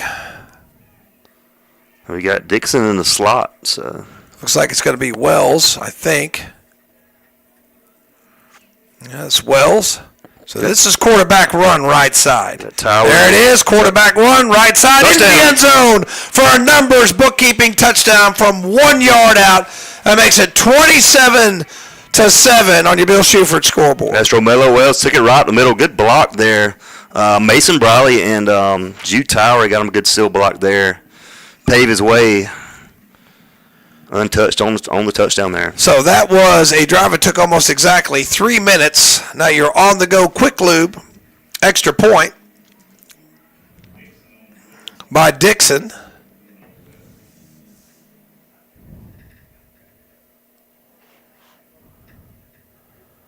Good snap, good hold. Kick is good. 28-7 on your Bill Shuford scoreboard. We'll be right back.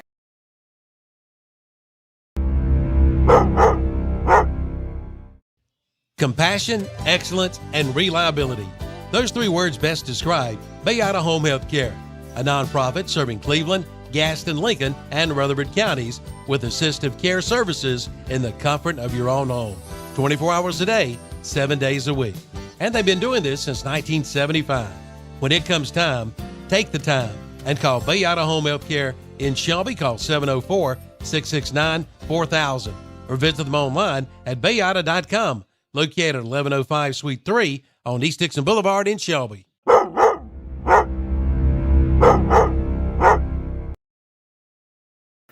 Scores from around the area. South Point 28-7 over Irwin, and Crest is leading 27-0. So early on, we also had Kramer was ahead 7-0, or actually last score has 13-0. Legaton tied at 7. Hickory up 10-0. Newton Conover up 17-0 on Ford. Kramer playing Bandies are up 13-0. So thank you, John, for some scores around the area. Now your Jam J's Pizza Factory kickoff, and Dixon foot into the ball, spins it. It'll be fielded about the 7, up to about the 15, 20, still on his feet. He's got a little lane there, up the sideline, and finally out of bounds. Good return. They'll start around the 37-yard line. Yeah, that was 11 Padilla. Padilla on the run back. So with 3:27 left to go and the ball spotted on the 35-yard line, West Stanley now down 3 scores again. And I tell you what, Burns would love to force a quick 3 and out and get another score. If they could put a couple more and get this clock moving, so they can kind of get their guys healthy for next week. Yep. Have not seen Max Davis in this game. And I believe that's Snyder, and they moved early. Ball's on the ground. They not move early. They blow it dead. Somebody moved early. I thought it was a penalty, but no, they let the play go, and it's going to go down as a loss of 1. But it definitely should have been blown dead, as you had some offensive linemen moving before the snap. And I'm going to give McKenzie credit for that tackle, I guess. So actually lost 2. And it'll be 2nd down and 12. And Snyder is going to, nope, that's a new quarterback in there as the ball carrier taken down. That's 13 in at quarterback. That's Brody Klontz. That's Marble there on the tackle for Burns. I'm not sure who had the rush. I'm not sure either. So that's a good defensive play there. That's 3rd down. So one more play and we get a 3 and out, as you said earlier. Yeah, so 3rd down and 10. Who's the running backs in there? So that is,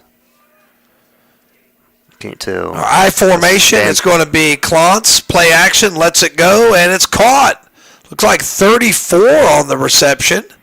And it's going to be 15 yards tacked on, and now we've got a brawl on the sidelines. This is not good. This is not good at all. And I think there was a late hit out of bounds as the catch was made by 34, I believe. I think they were wanting a late hit, but I think it was a clean play. Probably a little frustration. Flag came out, so I think it's a late hit. I didn't think it came till afterwards, but we'll see what the call is. It's hard to see on the far side over there. Yeah, the flag came out, and I saw the flag come out, and that's when the players got into it because the hit was obviously late, and that's what caused the reaction on the West Stanley sideline. So the ball will be placed around the 35-yard line. I believe it was 34 that caught the pass for West Stanley, and that's Cannon Tucker. Yeah, I think he caught a pass earlier.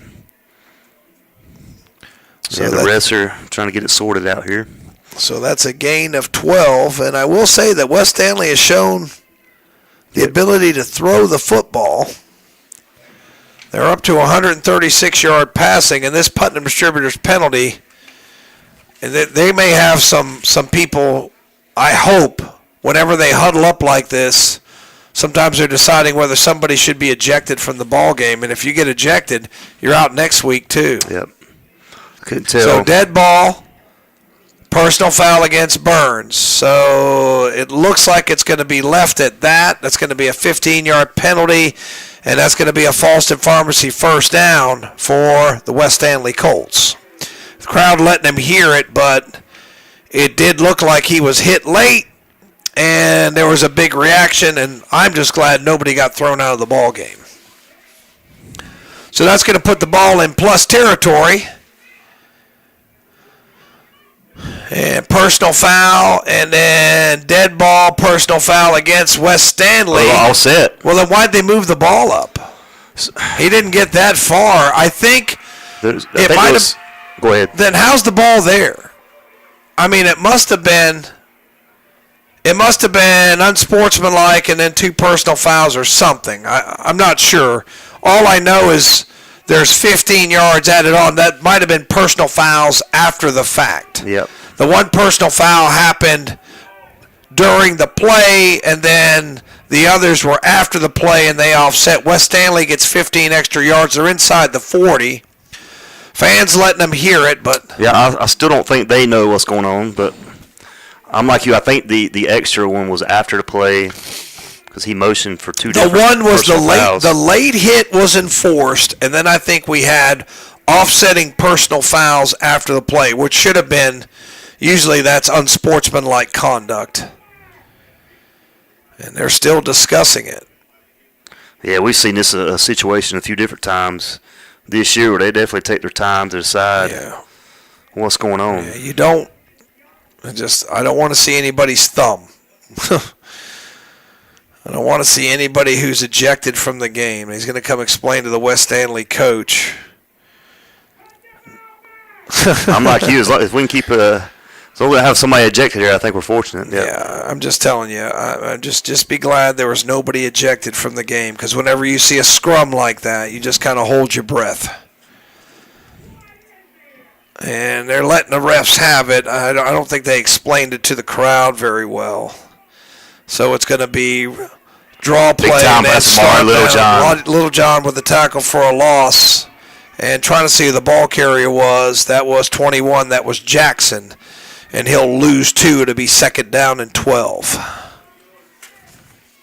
Yeah, another tackle for loss. Leading the team, tackles for loss this year is our money Little John, we'll call him. That's his name. We've been told. Our money is how it's pronounced. I got you. Yeah. I like it. All right, so it's 2nd down and 12. Wide receivers right and left, split backs. Snap is back. Klotz has got it, throws it out in the flat. Burns had a defense, but nice move. And I think that's Jackson, the ball carrier, and he'll take it for about 6. It'll be 3rd down and about 6. So we got a couple Burns guys down on the play. So all right, so we'll take a commercial. We'll be right. There might be other Coyote tractor dealers in the area, but there is only one that stands above the rest, and that's Weston Sales in Vail. There's a reason they have been one of the top-selling Coyote tractor dealers in America today. Some reasons could be quality of service, friendly people, and yes, price. They will not be undersold on a new Coyote tractor. There's one waiting for you, Coyote and Weston Sales, synonymous in the tractor industry today. See them at 110 Highway 18 North in Vail, online at westonsales.com. Like them on Facebook too.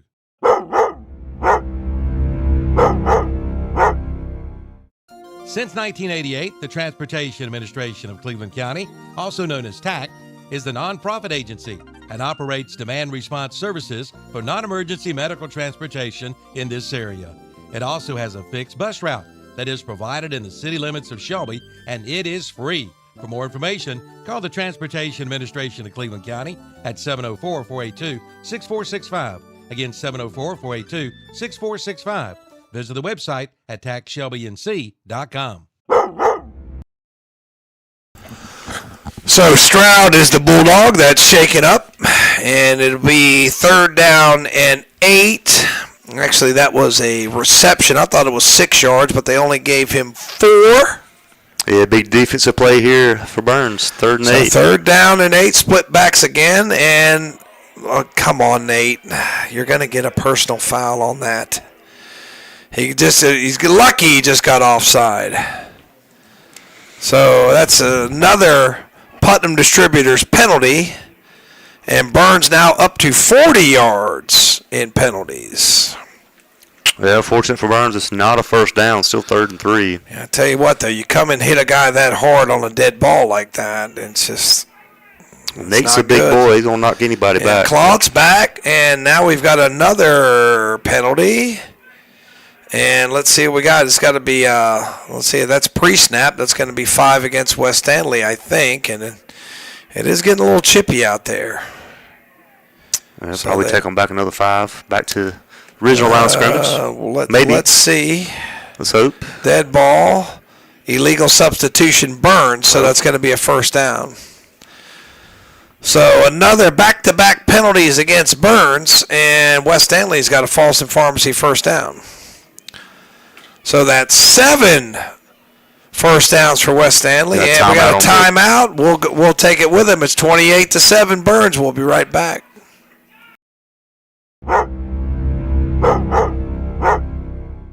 Don't wait. Get an SNR Auto Sales now for your best deal. Buy here, pay here at SNR Auto Sales in Shelby.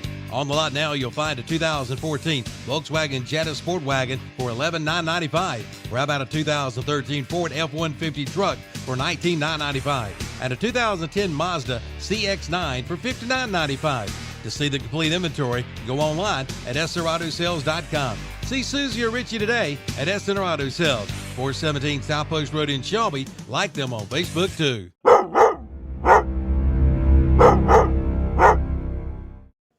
Serving the foothills for over 100 years, S&C Fuel Delivery, formerly Luke's Petroleum, is your reliable source for delivery of diesel, gasoline, propane, lubricants, and heating oil straight to your tank. Delivery available in North Carolina, South Carolina, Tennessee, Georgia, and Florida. S&C Fuel is locally family-owned and veteran-operated, committed to keeping our community running, trusted by homeowners, farms, and businesses. Office located on Oakland Road in Spindale. Schedule your next delivery with S&C Fuel at 828-286-3419. All right, so scores of note. Lincoln and Hendersonville tied at 14. Shelby leads East Rutherford 21-14. Newton Conover over Ford 17-7. Crest 36-0 over Concord. So we've got first down and 10, as looks like a little bit of confusion and thrown for a big loss as Clontz gave it, I believe, to Jackson, and Jackson was thrown way back. There's a little confusion on that play. That's Xavier Epps on the big-time tackle for loss. Good job, Xavier. And that is the 4th tackle for loss, and that is a loss of 6. And that's kind of what you want after a timeout is a big play. Well, it's a loss of more than 6. It was on the 26, and it's all the way back to the 34. That's a loss of 8. So Clontz has got it. He looks. He's going to throw it out in the flat. Jackson dropped it, and probably best because he was going to lose yardage on that. Xavier Epps in there as well. Almost got to the quarterback on that play. Xavier's a guy we don't talk about as much, but, man, he's disruptive. One of the leaders in tackles for loss on the team. Absolutely. He clogs up a lot of holes up the middle there, gets pressure on the QB. He's an overall good player. 3rd and 18. They're 3rd and 18. 3rd and 18 after that big loss on first down. And what you don't want here is a penalty. 45 seconds left to go here in the second quarter. Yeah, big play here for Burns. Double wide receivers left, one to the right. And still Clontz, the new quarterback, has the football, is going to pull it out, and he's going to run with it. He's got a little bit of room. He's going to be still falling forward. Nice run. And he's going to get inside the 25. He's going to gain 10. It's going to set up 4th down at about 8. And you better believe they're going to go for it. Brought down by our money, Little John. Yeah, clock closing down. 43 seconds left in this half. Yeah, it's running at 39. I don't know if West Stanley has another timeout. Yeah, they do. They'll use it. So we'll be right back.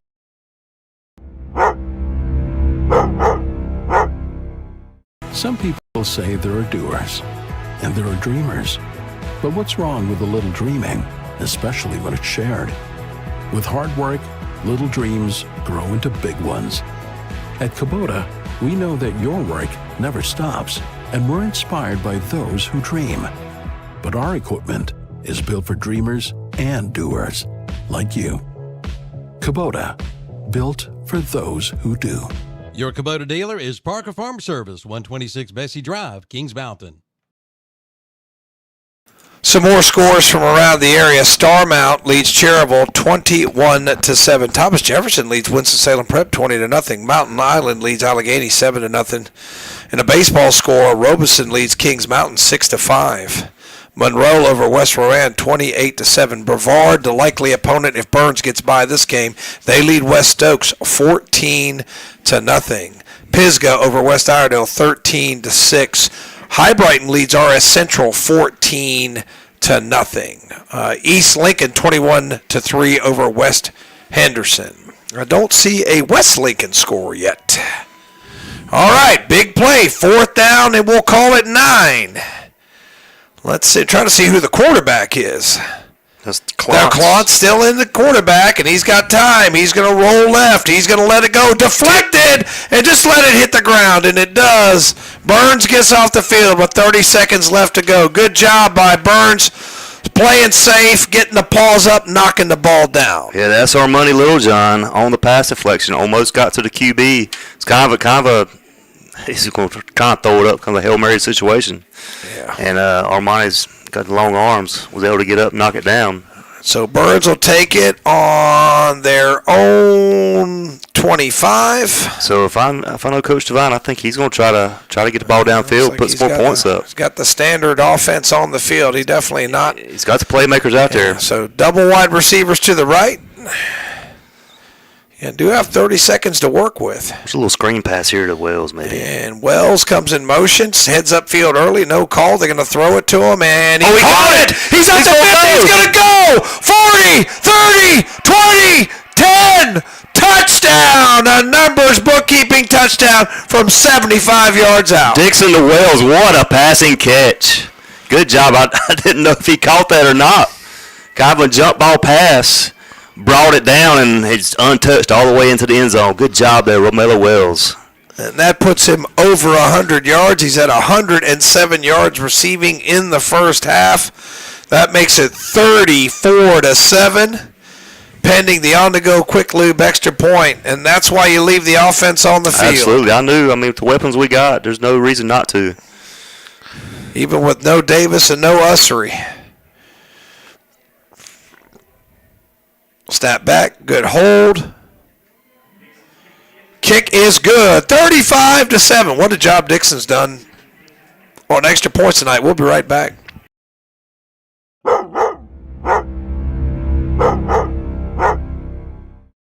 On the Go Quick Lube in Boston is not just oil changes. They have tires for all cars with names like GT Radio, Hankook, and Toyo, plus interstate batteries and wiper blades. Of course they do oil changes, featuring Castrol, Motorcraft, and Rotella diesel oil, and they carry diesel truck fuel filters. Plus, they're an official North Carolina inspection station. For quick service with competitive pricing and professional technicians, head over to On The Go Quick Lube today. 3716 Falston Road, Highway 18 north of Shelby, and go Burns Bulldogs.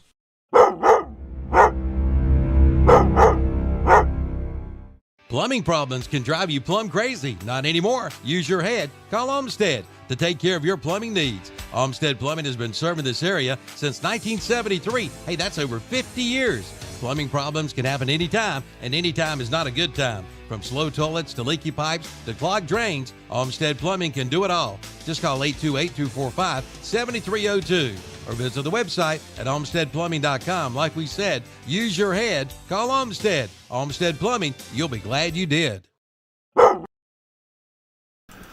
Another score, West Lincoln trails 24-6 in the second quarter as kickoff brought back from the 10 to the 20, still on his feet, and he'll be slammed down at the 25-yard line, and the flag comes out. Yeah, brought down by 31. Best, I believe that's going to go on West Stanley. Best tackled him, and the run back. The return man kind of pushed him off of him. Okay, so hopefully this is against him. I know Best kind of took him down pretty rudely. Yeah, but it looks to me like the West Stanley guy pushed him, but let's see. That's what the call is. So, again, they're huddling up, and they come out. Dead ball, personal foul against the Bulldogs. So that's going to be 15 yards, and it looked like what happened is they had the momentum stopped, and he he tackled him anyway. I think that's what it was. He had him stopped, and then he tackled him, and that's going to be 15 more yards on that Putnam Distributors penalty. It's going to move it out to the 41, and with 11 seconds left to go.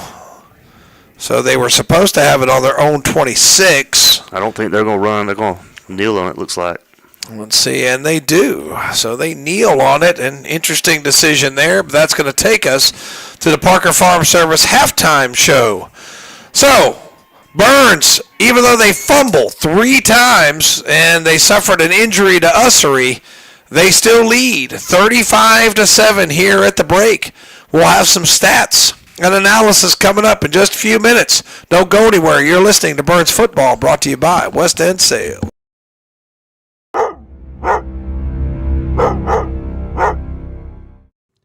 They do it all at McNeely Diesel and Auto on West Grover Street in Shelby, your Napa Auto Care Center. No matter your drivability issue, McNeely Diesel and Auto can help, from an oil change to brakes to a tune-up. And they offer fleet service at very affordable prices. And they cater to fleet and diesel customers. And they have a full wrecker service. If you can't get your vehicle to them, they'll come and pick it up. See Bill McNeely and his ASC certified technician at McNeely Diesel and Auto, 441 West Grover Street in Shelby. Call 704-487-5192, your Napa Auto Care Center.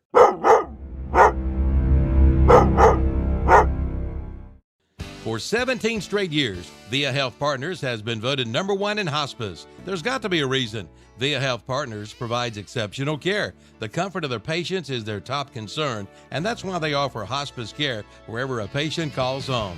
Via Health Partners is there where you need them and when you need them. Find out more by visiting their website at viahp.org. Again, viahp.org. Voted #1 in hospice for 17 straight years. Via Health Partners, founded as Hospice of Cleveland County.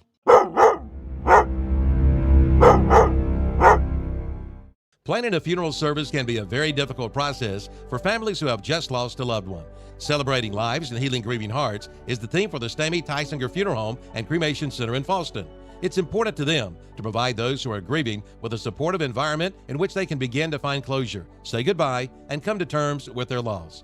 Find out more today. Visit them online at StameyTysingerFuneralHome.com or give them a call at 704-538-8631. The Stamey Tysinger Funeral Home and Cremation Center, 846 East Stagecoach Trail in Fallston. The Stamey Tysinger Funeral Home now offers water cremations.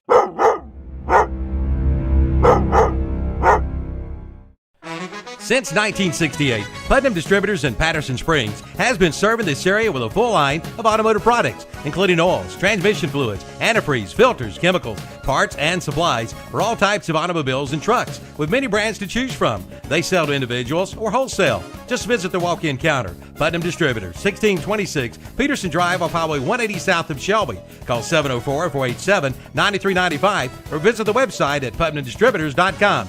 Putnam Distributors in Patterson Springs, offering quality automotive parts and supplies for over 50 years. Don't wait. Get an SNR Auto Sales now for your best deal. Buy here, pay here at SNR Auto Sales in Shelby. On the lot now, you'll find a 2014 Volkswagen Jetta Sport Wagon for $11,995. Or how about a 2013 Ford F-150 truck for $19,995. And a 2010 Mazda CX-9 for $59,995. To see the complete inventory, go online at SNRAutoSales.com. See Susie or Richie today at SNR Auto Sales, 417 South Post Road in Shelby. Like them on Facebook too. Come on, Bessie, time for your bath. Wait a minute. You're not giving that cow a bath, are you? Yeah, I am. I've got a new cattle tub from Parker's Family Feed in Bellwood. You've got it all wrong. The cattle tub is to water the cows, not give them a bath. Thank goodness. I didn't have that much shampoo. Get your cattle tubs now. Also, they'll be dancing around the barn with a new turtle box. And Parker's has deer corn, attractants, and stands. Come on in now to Parker's Family Feed 122, Carpenter's Grove Church Road off Highway 18 North in Bellwood. Online at ParkerFamilyFeedCo.com and like them on Facebook.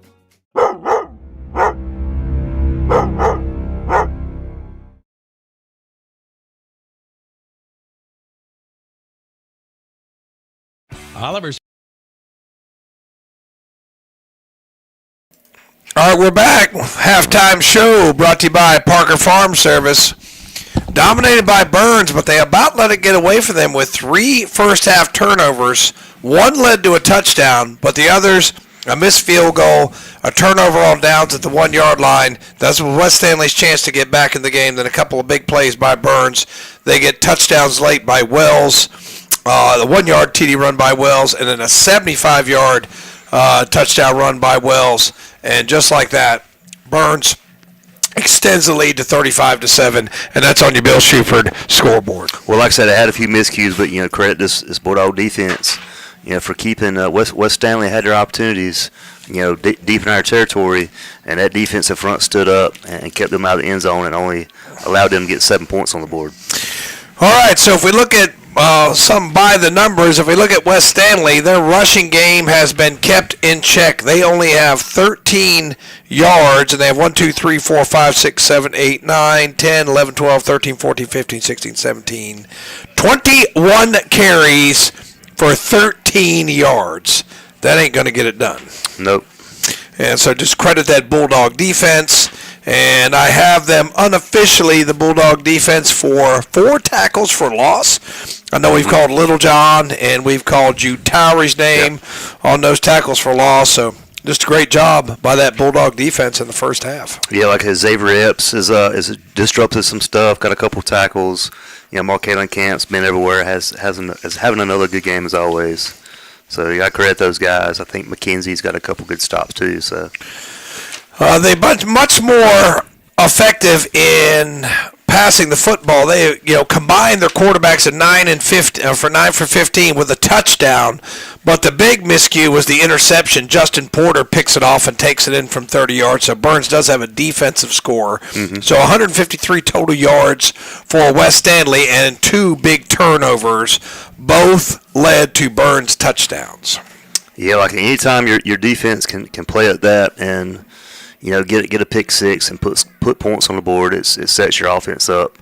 Like I say, it wasn't the ideal first half, but like I say, we put 35 points on the board, so we're doing a lot of things right as well. And check that, one led to a touchdown. The other one is the team's exchange fumbles. There was a fumble, then Burns fumbled, then we fumbled again, 3 straight. How many times have you fumbled 3 straight times and still have a 4-touchdown lead? Not very much, and like you say, we had 5 total, both teams in the first quarter. There's not very many full games we have. First 5, yeah. quarter, very, very good. First quarter, man, that's a lot of turnovers. If we look at Burns offensively, they've got 207 on the ground on 16 carries, and if we look who's doing the damage, stepping in there, it's Dawkins. He's got 7 carries for 110 yards. Wells has 6 carries for 62 yards, and including he has a 75-yard touchdown reception in that half as well. So It's just a great job by Dixon. Very efficient, 5 of 6. And again, that 75-yard TD reception to Wells really kind of help put that extra distance, gives you that extra cushion. With 2 of your stars not available, Davis and Ussery, you really want some extra breathing room in this game, and hopefully you can coast to victory and give those starters a little bit extra rest. Yeah, like I say, Wells having a big game rushing and receiving, over 175 yards total offense for him. Drew Dixon's having him a good game, 5 or 6, 174 yards and a touchdown. So. And that 35-yard touchdown run. Yeah, he also has about that. So. Yeah, so touchdowns for Burns. Just to recap that: Dawkins on the first drive, a 10-yard TD run. Dixon second drive, 35-yard TD run. The third score was a Justin Porter 30-yard pick 6, returns it for a touchdown. Then after Burns got it together, they had fumble, turned it over on downs.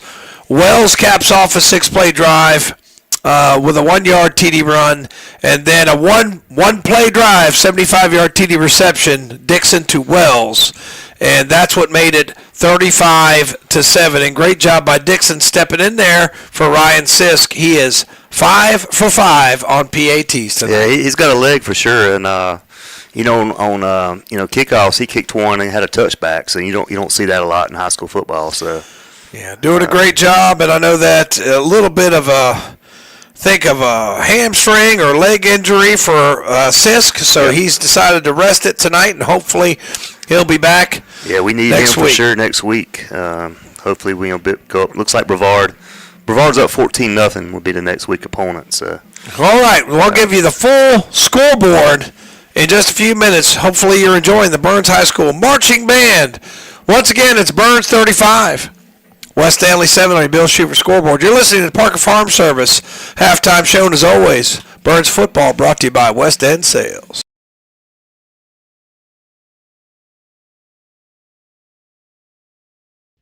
Compassion, excellence, and reliability. Those three words best describe Bayada Home Health Care, a nonprofit serving Cleveland, Gaston, Lincoln, and Rutherford counties with assistive care services in the comfort of your own home. 24 hours a day, 7 days a week. And they've been doing this since 1975. When it comes time, take the time and call Bayada Home Health Care in Shelby. Call 704-669-4000 or visit them online at bayada.com. Located at 1105 Suite 3 on East Dixon Boulevard in Shelby.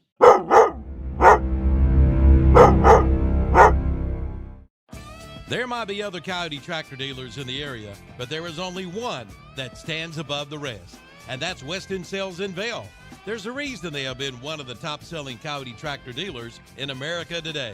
Some reasons could be quality of service, friendly people, and yes, price. They will not be undersold on a new Coyote tractor. There's one waiting for you, Coyote and Weston Sales, synonymous in the tractor industry today. See them at 110 Highway 18 North in Vail, online at westonsales.com. Like them on Facebook too.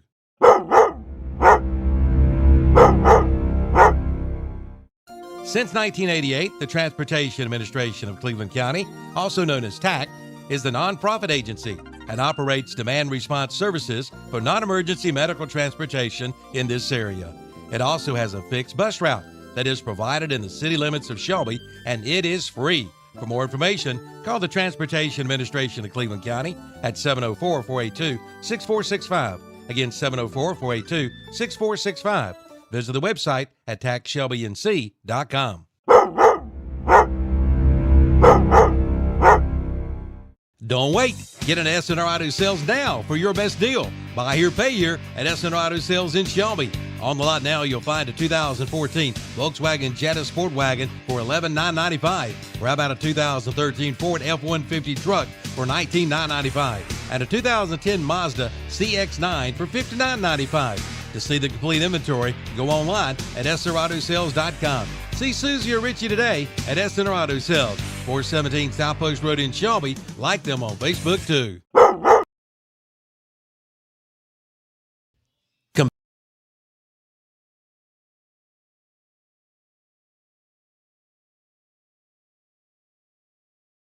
For $19,995 and a 2010 Mazda CX-9 for $59,995. To see the complete inventory, go online at SNRAutoSales.com. See Susie or Richie today at SNR Auto Sales, 417 South Post Road in Shelby. Like them on Facebook too.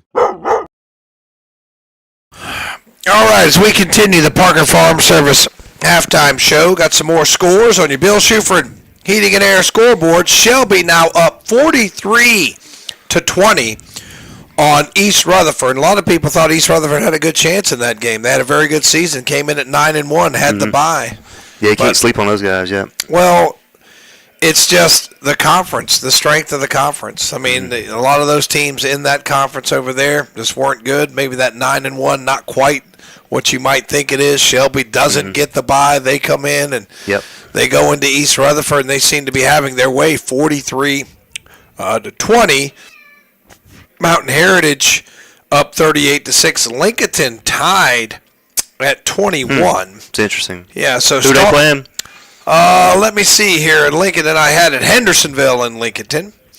Newton Conover, last score I had 17-7 over Ford. Maiden over North Surrey 20-7. Kramer 33-14 over Bandy's. High Brighton still 14-0 over RS Central. South Point big over Irwin 35-7. East Lincoln big over West Henderson 35-3. Crest 42-0 over Concord. Now what's the Brevard score again? Last Brevard score I had 27-0 over West Oaks. I spoke too soon earlier. I guess they got a couple quick touchdowns. Monroe 35-7 over West Rowan. South Stanley 21-0 over Christ the King.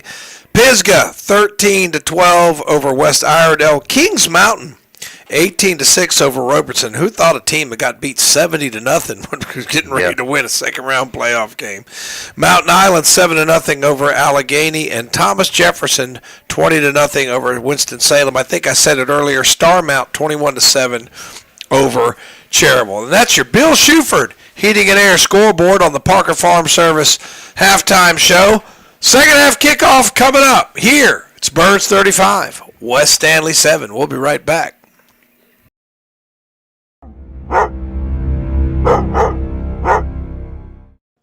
Serving the foothills for over 100 years, S&C Fuel Delivery, formerly Luke's Petroleum, is your reliable source for delivery of diesel, gasoline, propane, lubricants, and heating oil straight to your tank. Delivery available in North Carolina, South Carolina, Tennessee, Georgia, and Florida. S&C Fuel is locally family-owned and veteran-operated, committed to keeping our community running, trusted by homeowners, farms, and businesses. Office located on Oakland Road in Spindale. Schedule your next delivery with S&C Fuel at 828-286-3419. Some people say there are doers, and there are dreamers. But what's wrong with a little dreaming, especially when it's shared? With hard work, little dreams grow into big ones. At Kubota, we know that your work never stops, and we're inspired by those who dream. But our equipment is built for dreamers and doers, like you. Kubota, built for those who do. Your Kubota dealer is Parker Farm Service, 126 Bessie Drive, Kings Mountain.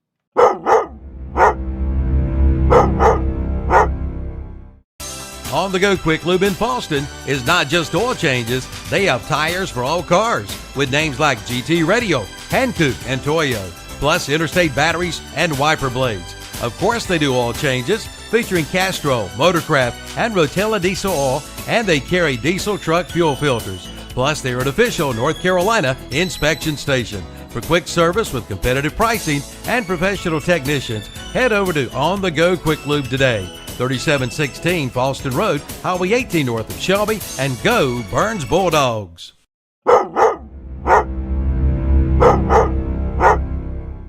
Plumbing problems can drive you plumb crazy. Not anymore. Use your head. Call Olmsted to take care of your plumbing needs. Olmsted Plumbing has been serving this area since 1973. Hey, that's over 50 years. Plumbing problems can happen anytime, and anytime is not a good time. From slow toilets to leaky pipes to clogged drains, Olmsted Plumbing can do it all. Just call 828-245-7302 or visit the website at olmstedplumbing.com. Like we said, use your head. Call Olmsted. Olmsted Plumbing, you'll be glad you did.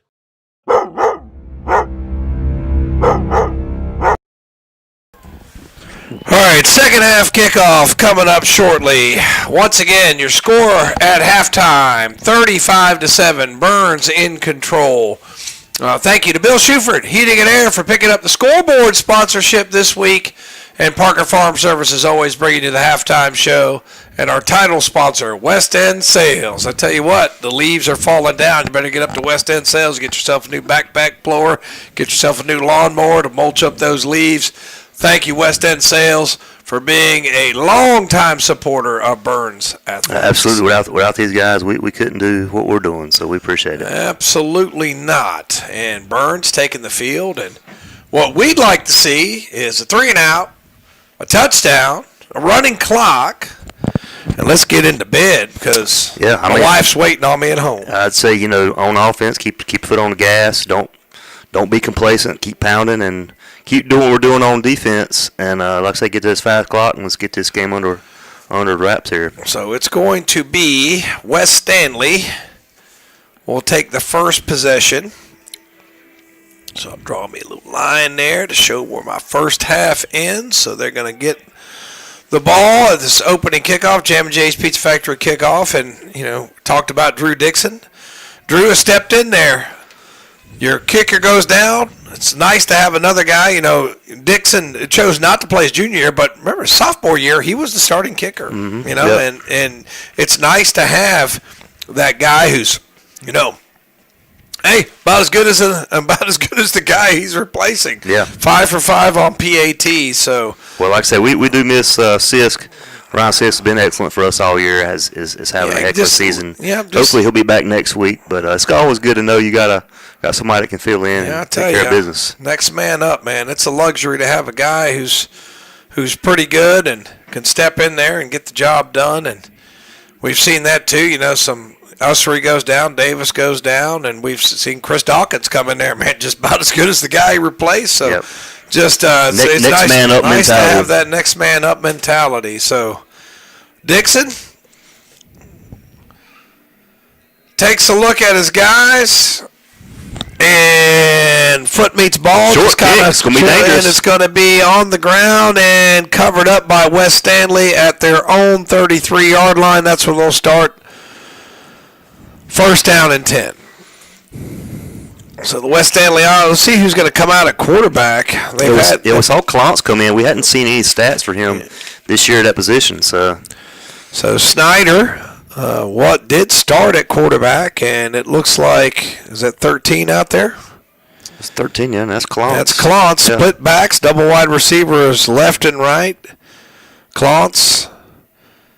Snap a little high, brings it down. Nice play, through a little seam, gain of about 8. Trying to get the running back's number there. Is that 0? That's 0.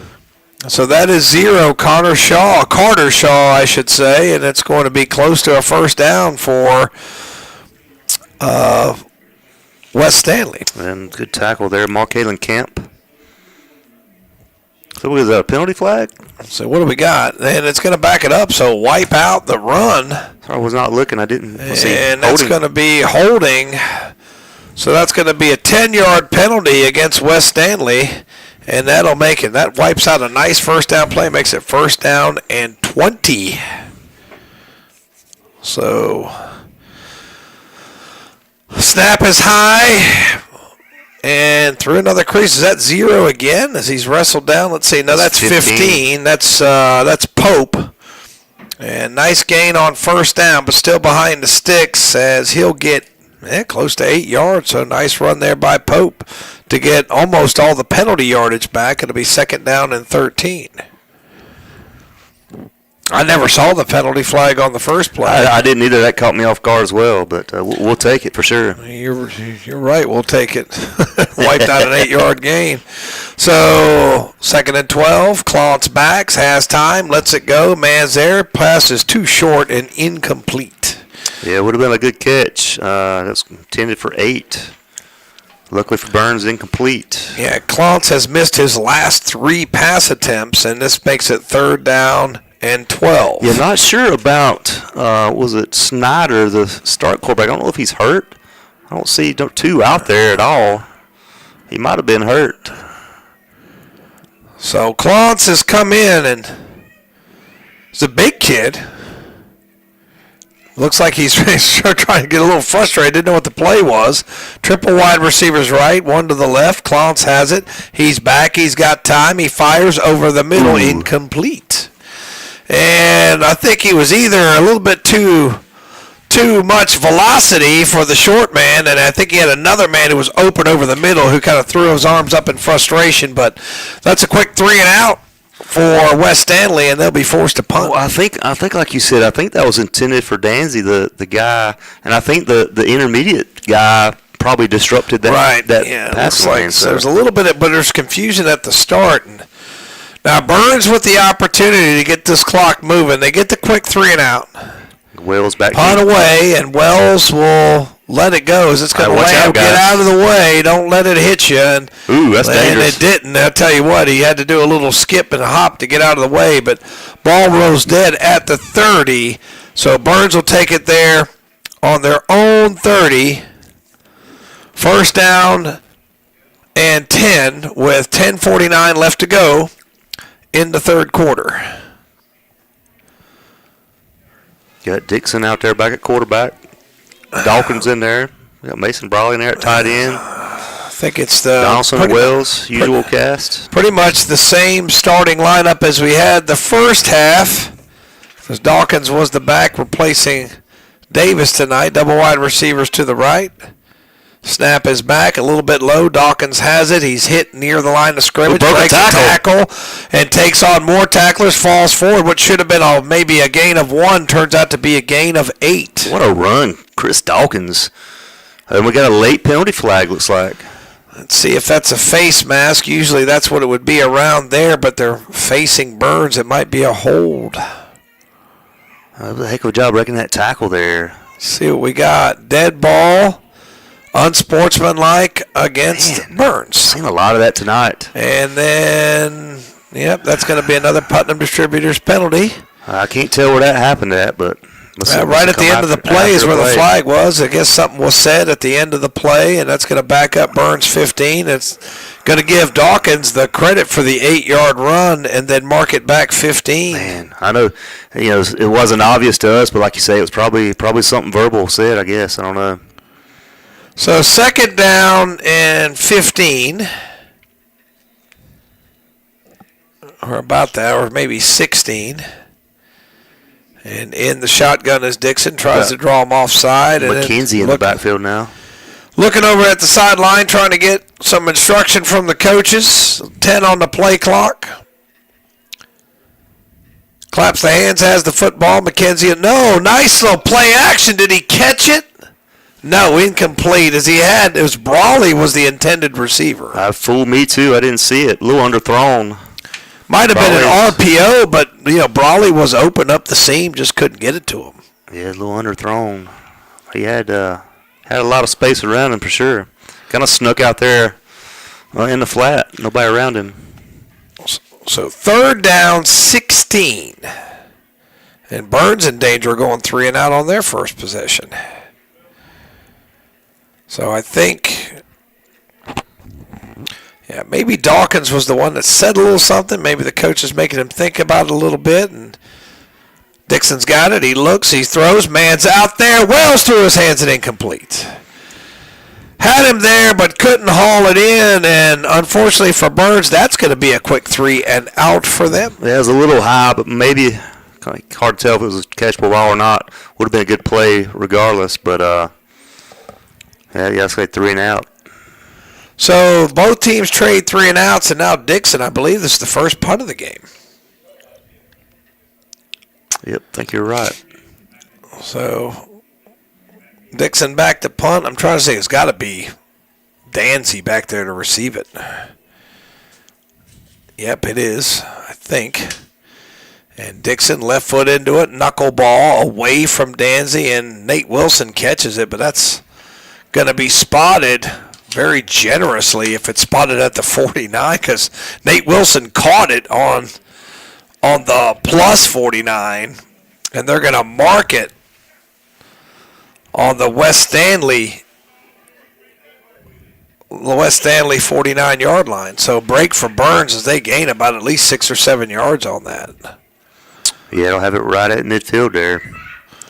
So they're going to take it 49-yard line with 9:59 left to go. As both teams 3 and out on their first possession. 4 wide receivers in. Man comes in motion and fake to him. Thrown out in the flat, Danzy. And he runs into a blocker. Bounces off the blocker. Still on his feet. And they're after him. And I don't know where he went out of bounds. But I tell you what, man. It's like trying to tackle an ice cube out there. It's just hard to get him on the ground. Yeah, he's definitely athletic.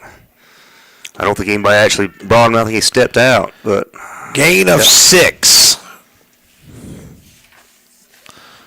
So that was Danzy now 4 receptions, 62 yards as quickly. West Stanley up to the line, and that's going to be a little pop pass, and that's 11 Padilla. Padilla picks his way. He'll gain about 5, and that will be a Falston Pharmacy first down. Yeah, Robert Rankin there on the tackle. So that was 11 on the reception. So we're going to give him 5. We're going to give him 5. And it will be first down from the 41-yard line. And snap back. Klontz has got it, and he's going to give it to Padilla. Padilla finds a little hole, and he'll gain about 4 yards. It'll be 2nd and 6. Great job. I think that was Little John. Got him from behind there. And he's down on the ground. We might want to take a little time out there, Tom. All right, so we'll be right back.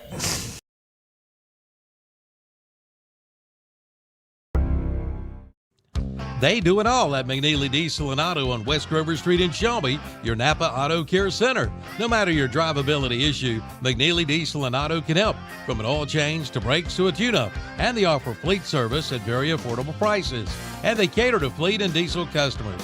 And they have a full wrecker service. If you can't get your vehicle to them, they'll come and pick it up. See Bill McNeely and his ASC certified technician at McNeely Diesel and Auto, 441 West Grover Street in Shelby. Call 704-487-5192, your Napa Auto Care Center.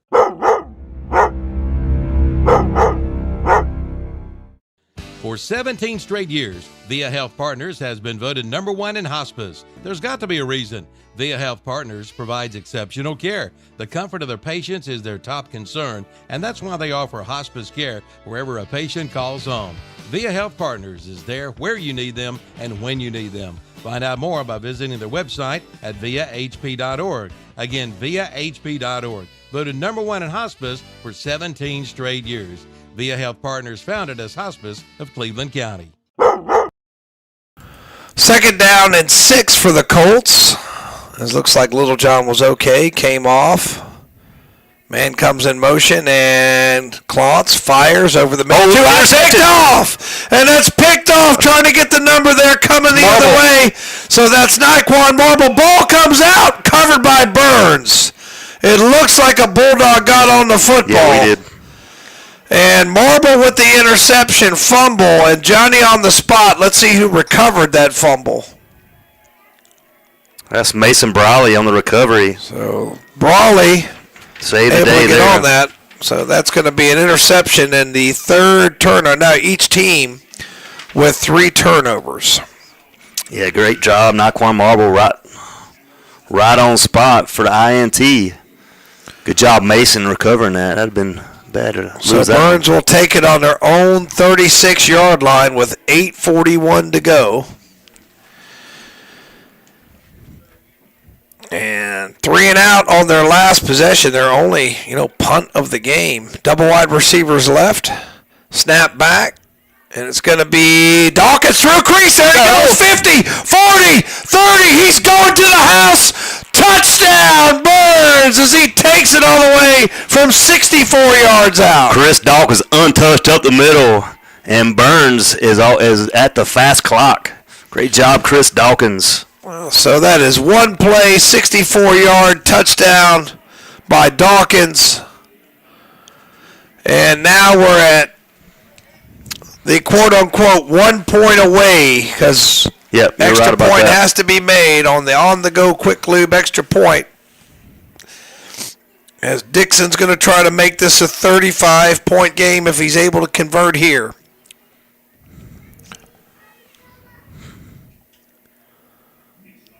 Snap back, good hold. And the kick is good. On the go, quick lube, extra point, good. 42-7 Burns. We'll be right back.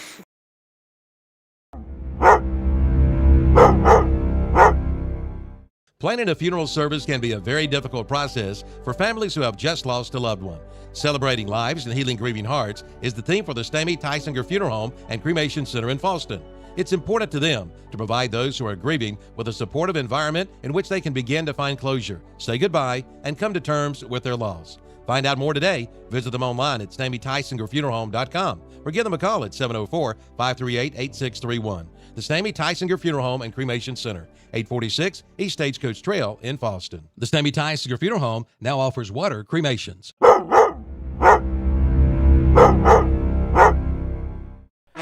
Since 1968, Putnam Distributors in Patterson Springs has been serving this area with a full line of automotive products, including oils, transmission fluids, antifreeze, filters, chemicals, parts, and supplies for all types of automobiles and trucks, with many brands to choose from. They sell to individuals or wholesale. Just visit the walk-in counter. Putnam Distributors, 1626 Peterson Drive off Highway 180 south of Shelby. Call 704-487-9395 or visit the website at putnamdistributors.com.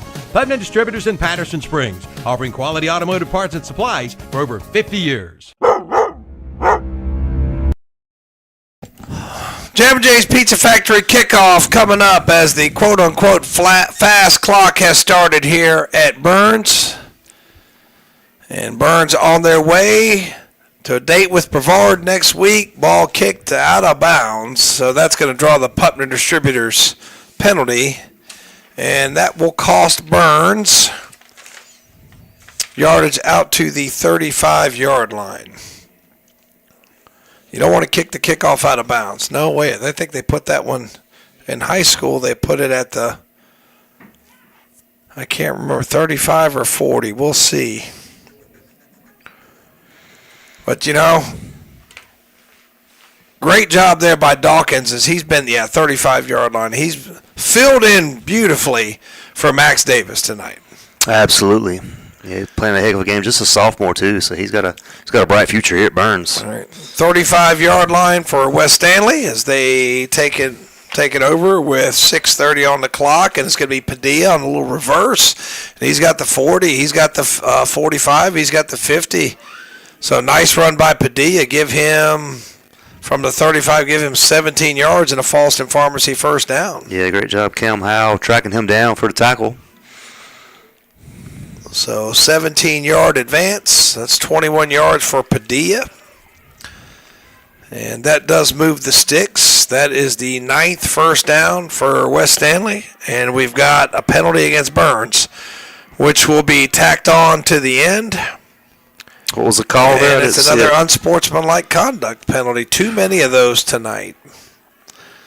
Got to play with more control of your emotions. 15-yard penalties, that's 4 of them tonight against Burns. I'm like you. I didn't see that one either. I didn't. A lot of times what they say. It's a lot of times what they say. You got to keep your mouth shut.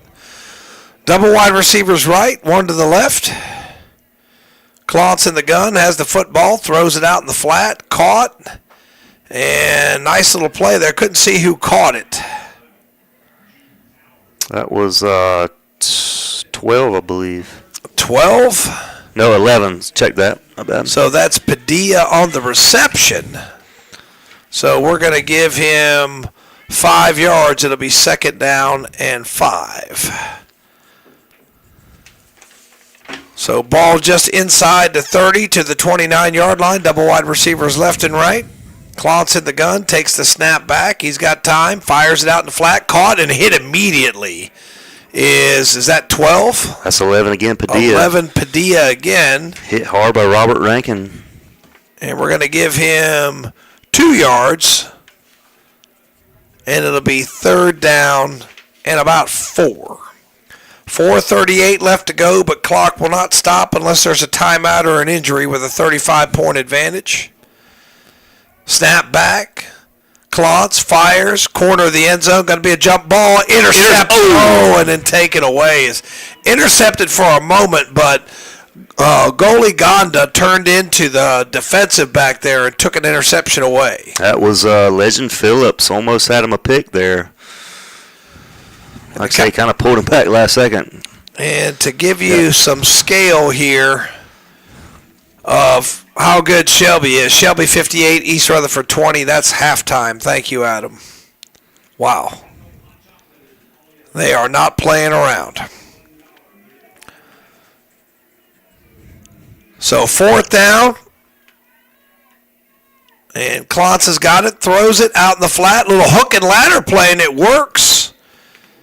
And that's going to be up to the 20-yard line. I haven't seen that one in a while. You don't see that much, but I like the hook and ladder play. I think it's relatively low risk. You're not like it's a lot less risky than throwing like a screen pass across the field, a backwards pass. But yeah, you don't see it. You don't see it too often.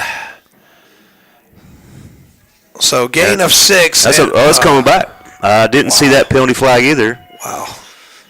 Okay, so we got to take that one away.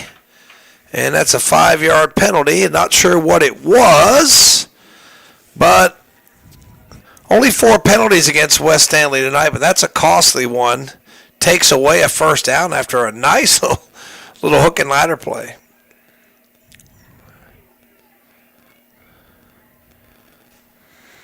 So fourth down and 9. Double, triple wide receivers to the right, one to the left. Pistol set. Clontz takes the snap. He's back. He looks. He's still looking and trying to get away. Still trying to go away. He's sacked. So who got it there? That's our money, Little John. Our money, Little John with the sack. And that is the 5th tackle for loss. And it'll be turned over on downs. It goes from the 33 back to the 40. And Burns will take it over on downs. That's your defensive player to watch right there, and he's showing why. Oh, yeah. Little John does a great job. And that's going to be, I think, a loss of 8.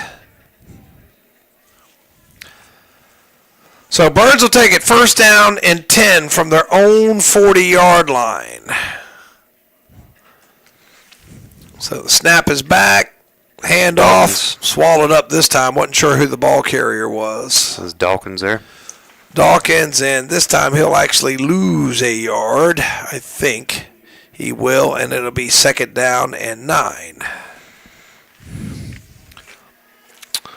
Yeah, like I said, it's academic here on out for Burns. Just run this clock out and get this one in the books. Yeah, just don't want to get anybody else hurt. Yeah, that's very true. I think, is that 32 the running back now? Yep, that's McKenzie. Okay, so McKenzie will know. Again, it throws it out. Brawley's going to take it in for another bookkeeping touchdown from 61 yards out. That's the same play that was open before. And a little run-pass option, and Brawley takes it to the house. What a pass and catch. Drew Dixon, Mason Brawley struck across the middle there all the way in for the touchdown. What a great job, Mason. Proud of you there, buddy. So 61-yard TD by Brawley makes it 48-7. They've been targeting him all night, and glad to see him get a catch and touchdown. What a great play. On the go, quick lube, extra point. And good snap, good hold. Good kick, 49-7. We'll be right. Don't wait. Get an SNR Auto Sales now for your best deal. Buy here, pay here at SNR Auto Sales in Shelby. On the lot now, you'll find a 2014 Volkswagen Jetta Sport Wagon for $11,995. Or how about a 2013 Ford F-150 truck for $19,995. And a 2010 Mazda CX-9 for $59,995. To see the complete inventory, go online at SNRAutoSales.com. See Susie or Richie today at SNR Auto Sales, 417 South Post Road in Shelby. Like them on Facebook, too. Come on, Bessie, time for your bath. Wait a minute. You're not giving that cow a bath, are you? Yeah, I am. I've got a new cattle tub from Parker's Family Feed in Bellwood. You've got it all wrong. The cattle tub is to water the cows, not give them a bath. Thank goodness, I didn't have that much shampoo. Get your cattle tubs now. Also, they'll be dancing around the barn with a new turtle box. And Parker's has deer corn, attractants, and stands. Come on in now to Parker's Family Feed 122, Carpenter's Grove Church Road off Highway 18 North in Bellwood. Online at parkerfamilyfeedco.com and like them on Facebook.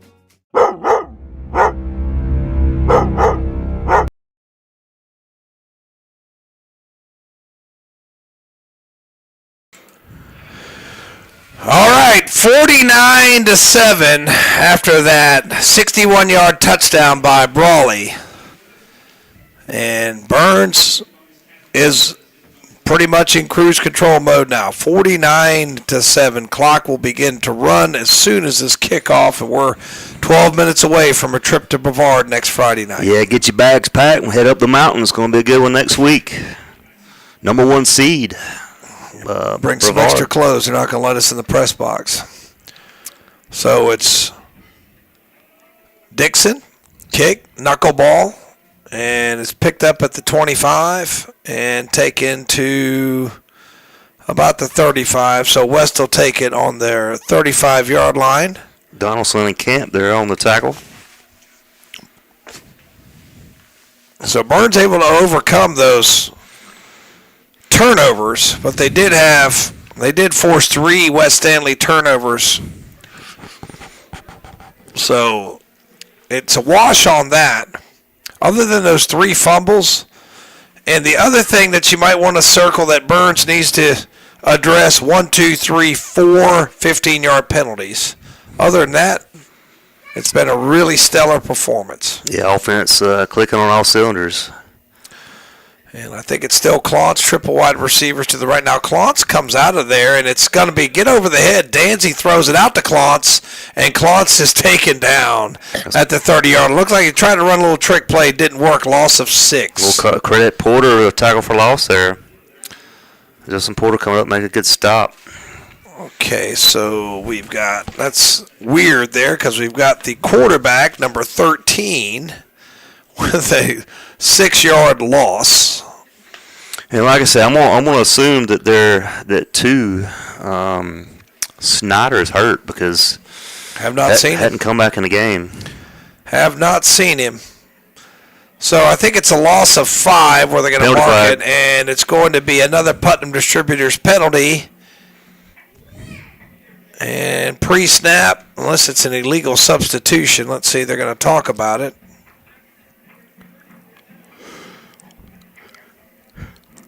Still discussing it.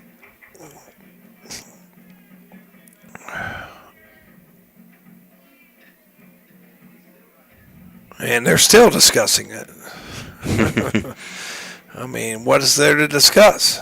They're going to bring another guy in. Hey, what do you think? I mean, it's been that way all year. It's just like the other guy. It's a 49-7 game. The ref on the far side, he's like, "I'm gonna stay over here. Y'all figure it out yourself." I mean, I'm just. What do we got? They're going to wave the flag. All right. So after the discussion, a crucial game-changing penalty has been waved off, and now we've got 2nd down and 15. Triple wide receivers to the right, 1 to the left. And that's Danzy's going to come beside, and he's going to take the snap and take it himself. Makes one man miss, and it's submarined.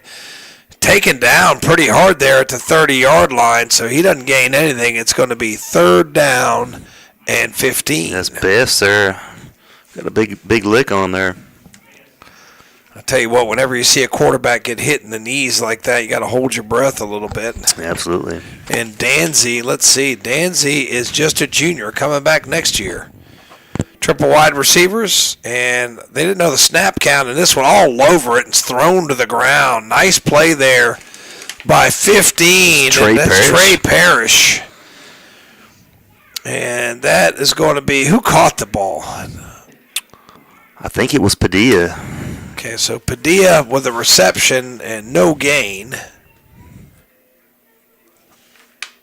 So West Stanley sends in the punting unit, and they've pretty much waved the red flag, of course, down 42 with 8 minutes and 13 seconds left to go. Yeah, Burns does not have anybody back deep, so playing it. Just going to play safe here on 4th and 16. Mike, you're just trying to keep everybody healthy. You know, that's the last thing we need is another injury. Prayers out for Jordan Ussery. Hope the best for him. Yep. Went down on that first play. So knuckleball's going to hit about the 39-yard line and take a huge Colt roll all the way down. Man. Inside the 20. What a roll. So he got 20 yards. That's a 51-yard kick. So that flips the field, but it's essentially pretty meaningless at this point as Burns will take it on their own 19-yard line. As you said, Brevard will be our next week's opponent. We'll go from playing the last-ranked team to the top-ranked team. So it'll be a tough one up there in the mountains, but like I said, I'm confident our boys can pull it out. Bring some warm clothes. Absolutely. I was going to tell you. They're going to have us out broadcasting outside. We'll be out in the stands. So it's 7 minutes exactly to go on the running clock. And that's going to be a handoff. Not sure who's got it. Is that Mikey Dover? I believe it's Mikey Dover on the carry. Let's see. It is. So, what number is Dover? No, wait a minute. That is... No, that's 26. That is, that's Kendrick Brantley. Okay, so Brantley. So 26, and he gets nothing on that rushing attempt. Who's quarterback in there? Is it still Dixon? That's Dixon still in there, Still Dixon in there. Okay. I've got Devon Jones in the backfield now, looks like. I think. Actually, I don't think that's him. So snap is back. Ball carrier up to about the 19. And let's see if we could tell who that is. Is that number? West Stanley came away. Is that number 90? That's Nasir Green, I think. Yep, number 90. Don't see many number 90 running backs. So that's number 90 who carried the ball? That's Nasir Green, the freshman. Right? Yep. One of the guys, the JV guys got caught up seeing some action tonight. All right, so it's 3rd down and 10. Most everything academic at this point. And there's, I think, that's Brantley back in there at backfield. And Brantley gets the carry.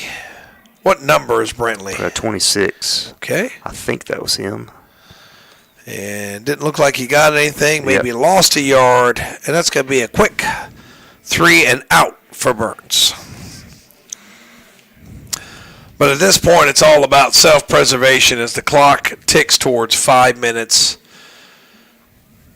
to go. And we will have a Stamey Funeral Home post-game show. Some post-game awards to give out. And we will give out a Gutter Guys Play of the Game award, a Main Street Hardware Defensive Play of the award, a Marburger Chevrolet Offensive Play of the Game, and SR Auto Sales overall Play of the Game. So it's punting time, and Dixon's in there for the second time to punt.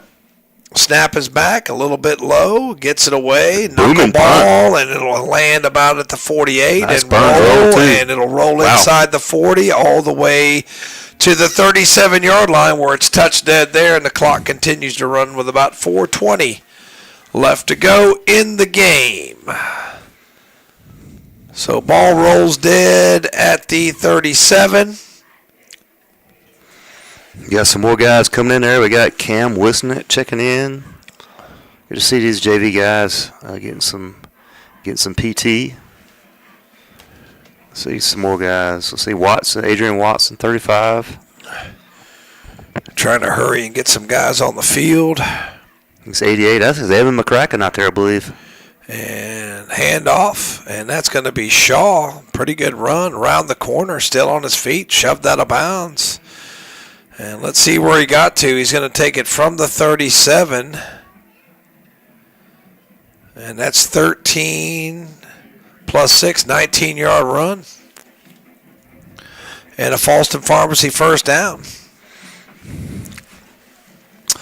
So it'll be first down. And now inside the 45 to the 44-yard line. Actually, that is let's see.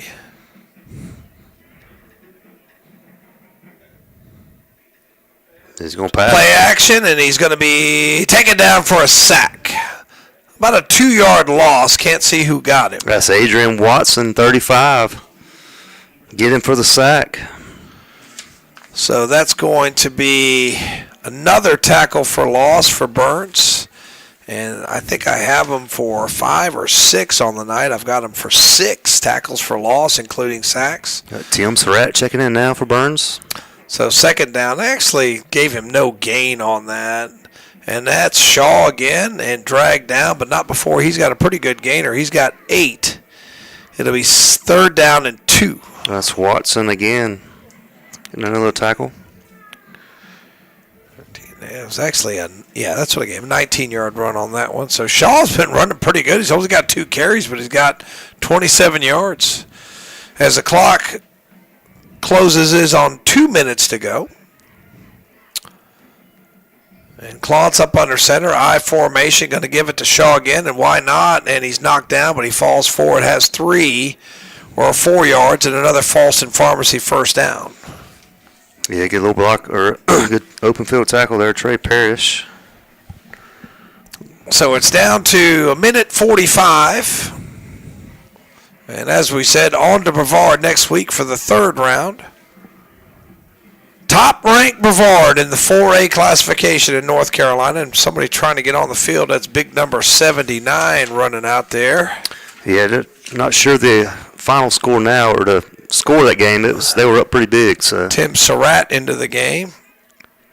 All right, let's see who the ball carrier was there. Was that Shaw again? That's Watson again. Was that Watson? Well, Watson was on the tackle. I can't tell who the ball carrier was. Okay. All right. I want to say that was Shaw again. Looks like he got 7 more yards. It's up to 38 yards rushing. Yeah, that's Shaw been kind of the featured back here on this drive. And why not? Give it to him again. He runs the football and then falls forward. He's got 5 more and another Falston Pharmacy first down. And we got another penalty flag. As Watson again makes another tackle. So Putnam distributed his flag. What do we got? And let's see. I guess they're just going to let that go. I don't know. I thought there was a penalty flag anyway. No flag, so it's first down and 10. And then Shaw again. And this time makes one man miss, but drug down. Give him 3 yards. And this Trey Parrish there. And that may be the last play of the game. So Shaw did pretty well. Got 46 yards rushing on this drive, but I don't think West Stanley's going to run another play. That's where it'll end. Birds 49. And West Stanley 7. That's on your Bill Schufert Heating and Air scoreboard. We're going to be back with the post-game show brought to you by the Stamey Funeral Home post-game show as fireworks ablaze as Burns is a winner, and they'll advance to the 3rd round next week. We'll be right back. Oliver's Hardware and Garden Center is not just a hardware store, but a real general store carrying items like feed and seed, hay, pine needles, and straw. Also case knives, Grove Life belts, and just in, Oliver's now has turtle boxes, the ultimate outdoor speaker built just for you. Rugged, waterproof, premium audio with an all-day battery, and they're portable. Check them out today at Oliver's, plus many more items not found in your typical hardware store. They've got it all at Oliver's Hardware, 3712 Paulston Road, or online at olivershardware.com. Oliver's Hardware, supporting the Burns Bulldogs and wishing them good luck this season.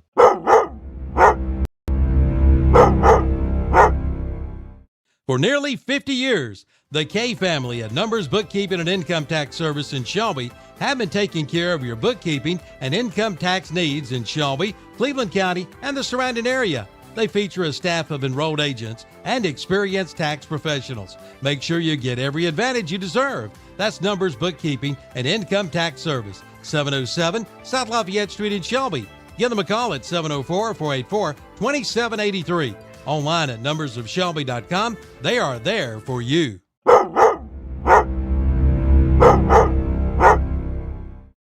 The Drive into Fall event is underway at Marburger Chrysler Dodge Jeep Ram in Shelby, putting performance in your hands. Just announced, finance and get 0% APR for 72 months or $7,750 retail cash allowance toward the purchase of a brand new 2025 Dodge Charger Daytona. For details, see Marburger Chrysler Dodge Jeep Ram, 1310 East Dixon Boulevard in Shelby during the Drive into Fall event.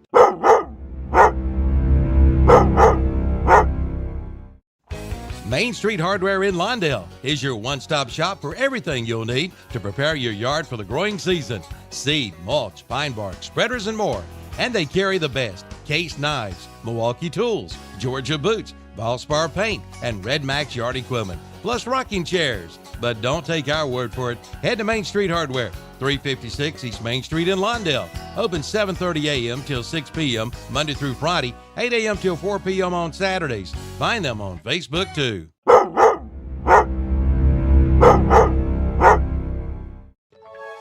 It's beginning to look a lot like Christmas at Jumpin' Jed's in downtown Boston. Come in and just look around. A new inventory arrives each and every week. Take a look at the alpine pencil trees, mountain mama Santas, Christmas florals, Christmas candles, many items by local artisans. Jumpin' Jed's in Falston has the new 2026 calendars, and they have expanded their ice cream with up to 20 flavors, and the remaining fall items on sale. Jumpin' Jed's, Main Street, downtown Falston, open Tuesday through Saturday.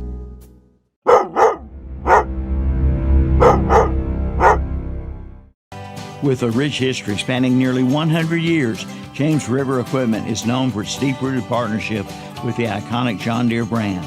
From large-scale farming to residential mowing, James River delivers the right equipment for every task with a focus on quality, reliability, and affordability. Bring your outdoor spaces to life and choose the brand that understands your world. James River Equipment. Visit jamesriverequipment.com to find the location nearest you. James River delivers.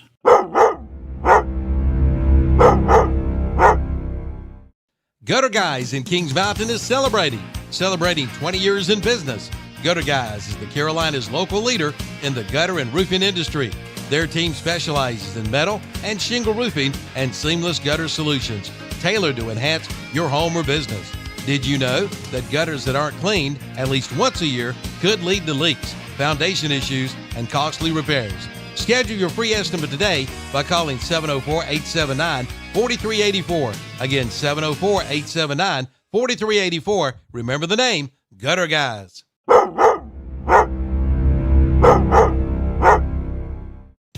Turn your scrap metal into cash. Visit Allied Metals in Ellenboro.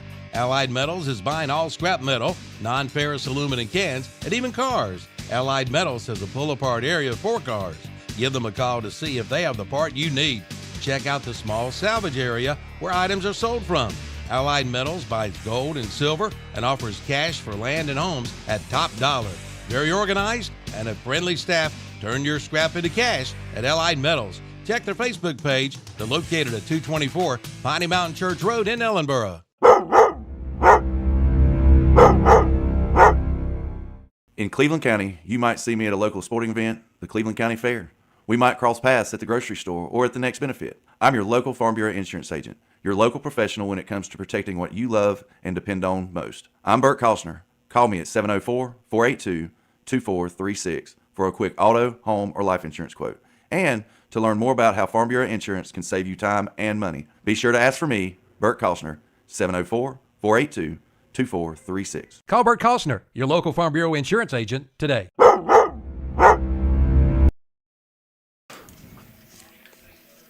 All right, game over. 49-7 on your Bill Schufert Heating and Air scoreboard. Welcome to the Stamey Funeral Home post-game show. And as always, Burns football brought to you by West End Sales. And really, Burns overcomes the fumbles, the 3 straight fumbles, but in the end runs away from West Stanley. Got off to the fast start, started out 21-0, did give up the touchdown, but was able to put an extra couple of scores on the board and make it 35-7. And in that second half, another couple of explosive plays. Wells, a 75-yard, well, that was right before halftime, 75-yard TD. Dawkins, a 64-yard TD. Brawley, a 61-yard TD. It was all about the explosive plays in the second half. Absolutely, and I think we're down to Ussery, we're down Davis, and we're still putting these kind of points on the board. So I hope Ussery's going to be okay. We'll just have to see about that. Had that first play, that big catch, 50-yard catch, the first play of the game went down, but prayers go out to him. But like I said, the rest of these guys, man, they played a heck of a ball game. Team stats here. The Burns defense does a good job keeping West Stanley in check. Did hold them to 1 score. West Stanley had 34 carries and only 88 yards. So they're just averaging about 2.5 per carry. Throwing the football, combined Snyder and Klontz were, let me see, make sure I got the guy's name right. Brady, what's his name? Brody Klontz, sorry. Brody Klontz. 13 of 24, 141 yards, a touchdown, and an interception. West Stanley does end up with 229 yards and really padded there at the end as Shaw had, see here, 6 carries for 46 yards on that last drive. Yep. But before that, I mean, they were averaging about 1 yard per carry. Yeah. So just a great job by Burns defensively. They forced 3 turnovers. They get a score on a pick 6. Just a great job defensively by the Bulldogs. Oh, yeah, that defensive front secondary played well. Like I say, only give up 7 points.